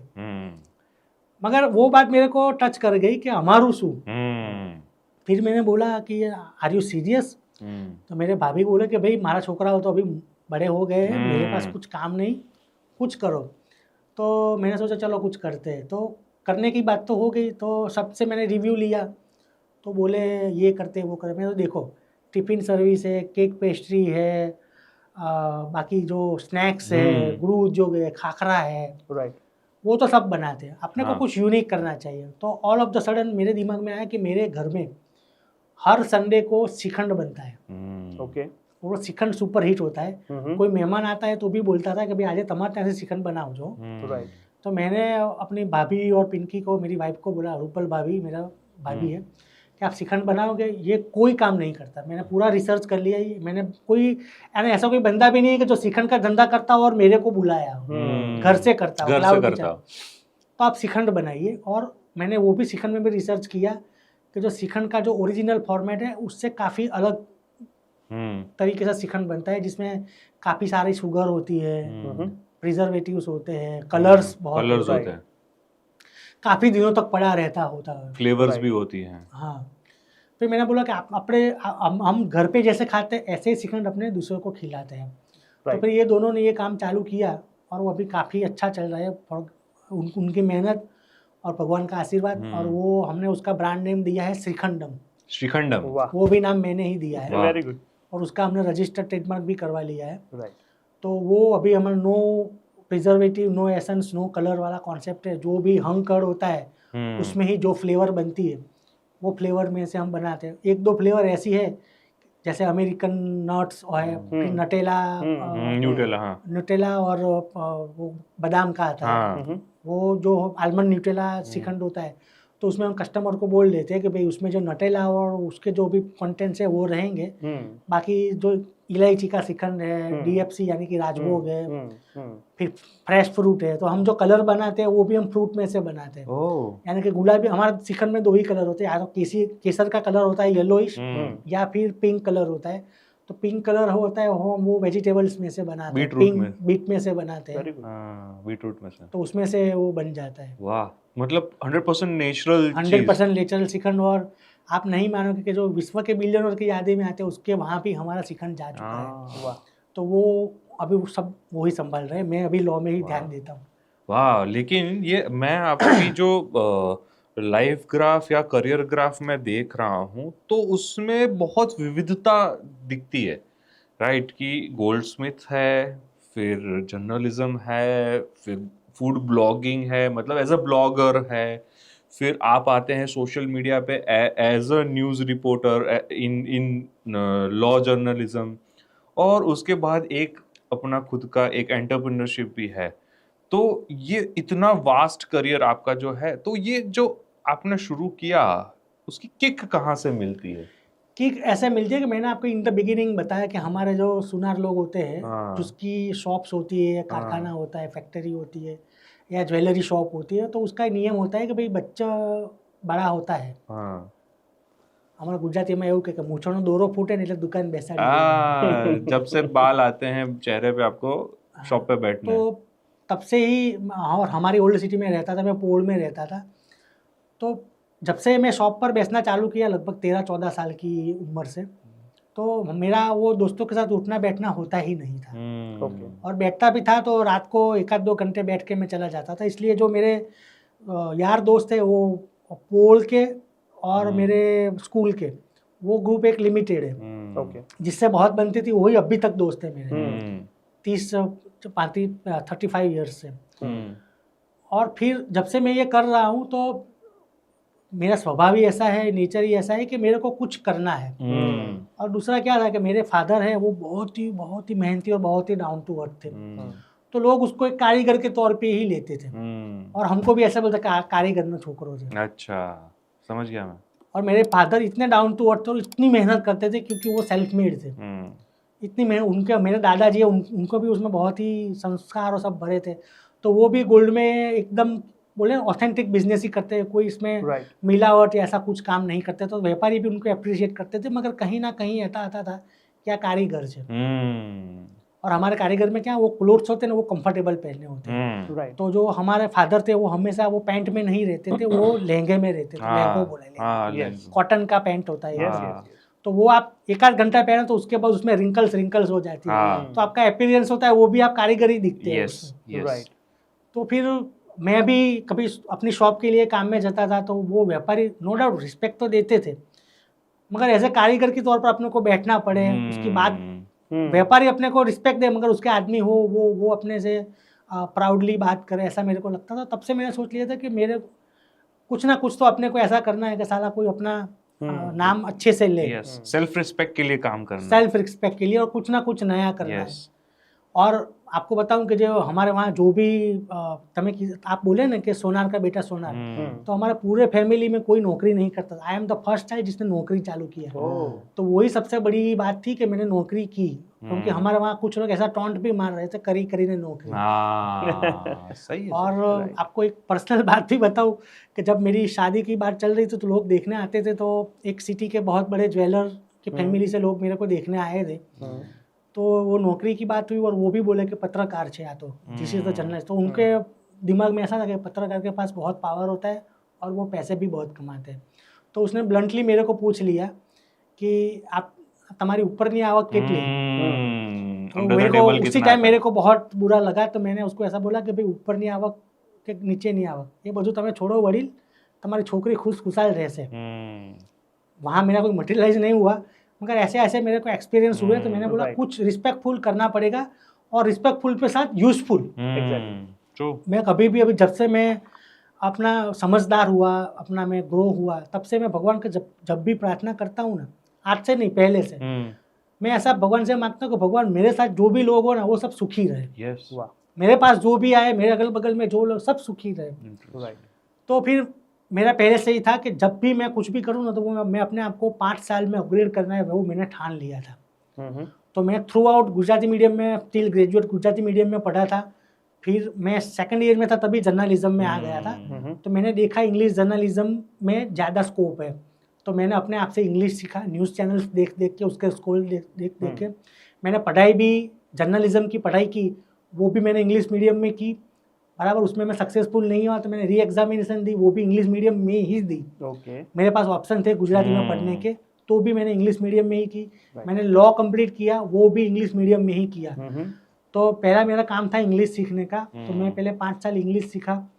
फिर मैं हाई कोर्ट का रिपोर्टिंग सीखना था, तो वो 5 साल वो सीखा। मेरे को जर्नलिज्म में एक स्टेज था, तो मैं एक बार ब्यूरो चीफ भी बन गया। तो हर साल 5 साल में अपग्रेड करने का मैंने सोचा अभी लॉ करना है। तो मैं ग्रेजुएट तो 2000 में हो गया था। फिर मैंने लॉ में एनरोलमेंट 2010 में लिया। तो टिल 2013 में मैं लॉ ग्रेजुएट भी हो गया। वकालत का भी जो काम करना है उसका भी मैंने सर्टिफिकेट और सब लेने का था, वो काम वो कर दिया। उसके बाद सोशल मीडिया आया। तो मैंने सोशल मीडिया में ट्राई किया, क्योंकि हर 5 साल में कुछ ना कुछ ट्राई करना है। तो मैंने फूड ब्लॉगिंग का ट्राई किया। तो फूड ब्लॉगिंग में ये फिर आया कोरोना और सब जगह। और फिर फूड ब्लॉगिंग में ऐसा हुआ कि हर घर फूड ब्लॉगर हो गया। तो मैंने सोचा कुछ रिस्पेक्टफुल काम का अपना है, तो फिर ये काम करते हैं। तो जो मैं समाचार लिखता था वो मैं वीडियो में बोलता था दूसरे दिन। और वो बहुत हिट होने लगे। तो अभी बहुत मज़ा आता है मेरे को। तो हर 5 साल में अपने आप को अपग्रेड करना, वो मेरा जीवन का मंत्र है। और रिस्पेक्टफुल प्लस यूजफुल, वो जीवन का बहुत बड़ा मंत्र है। Yes sir.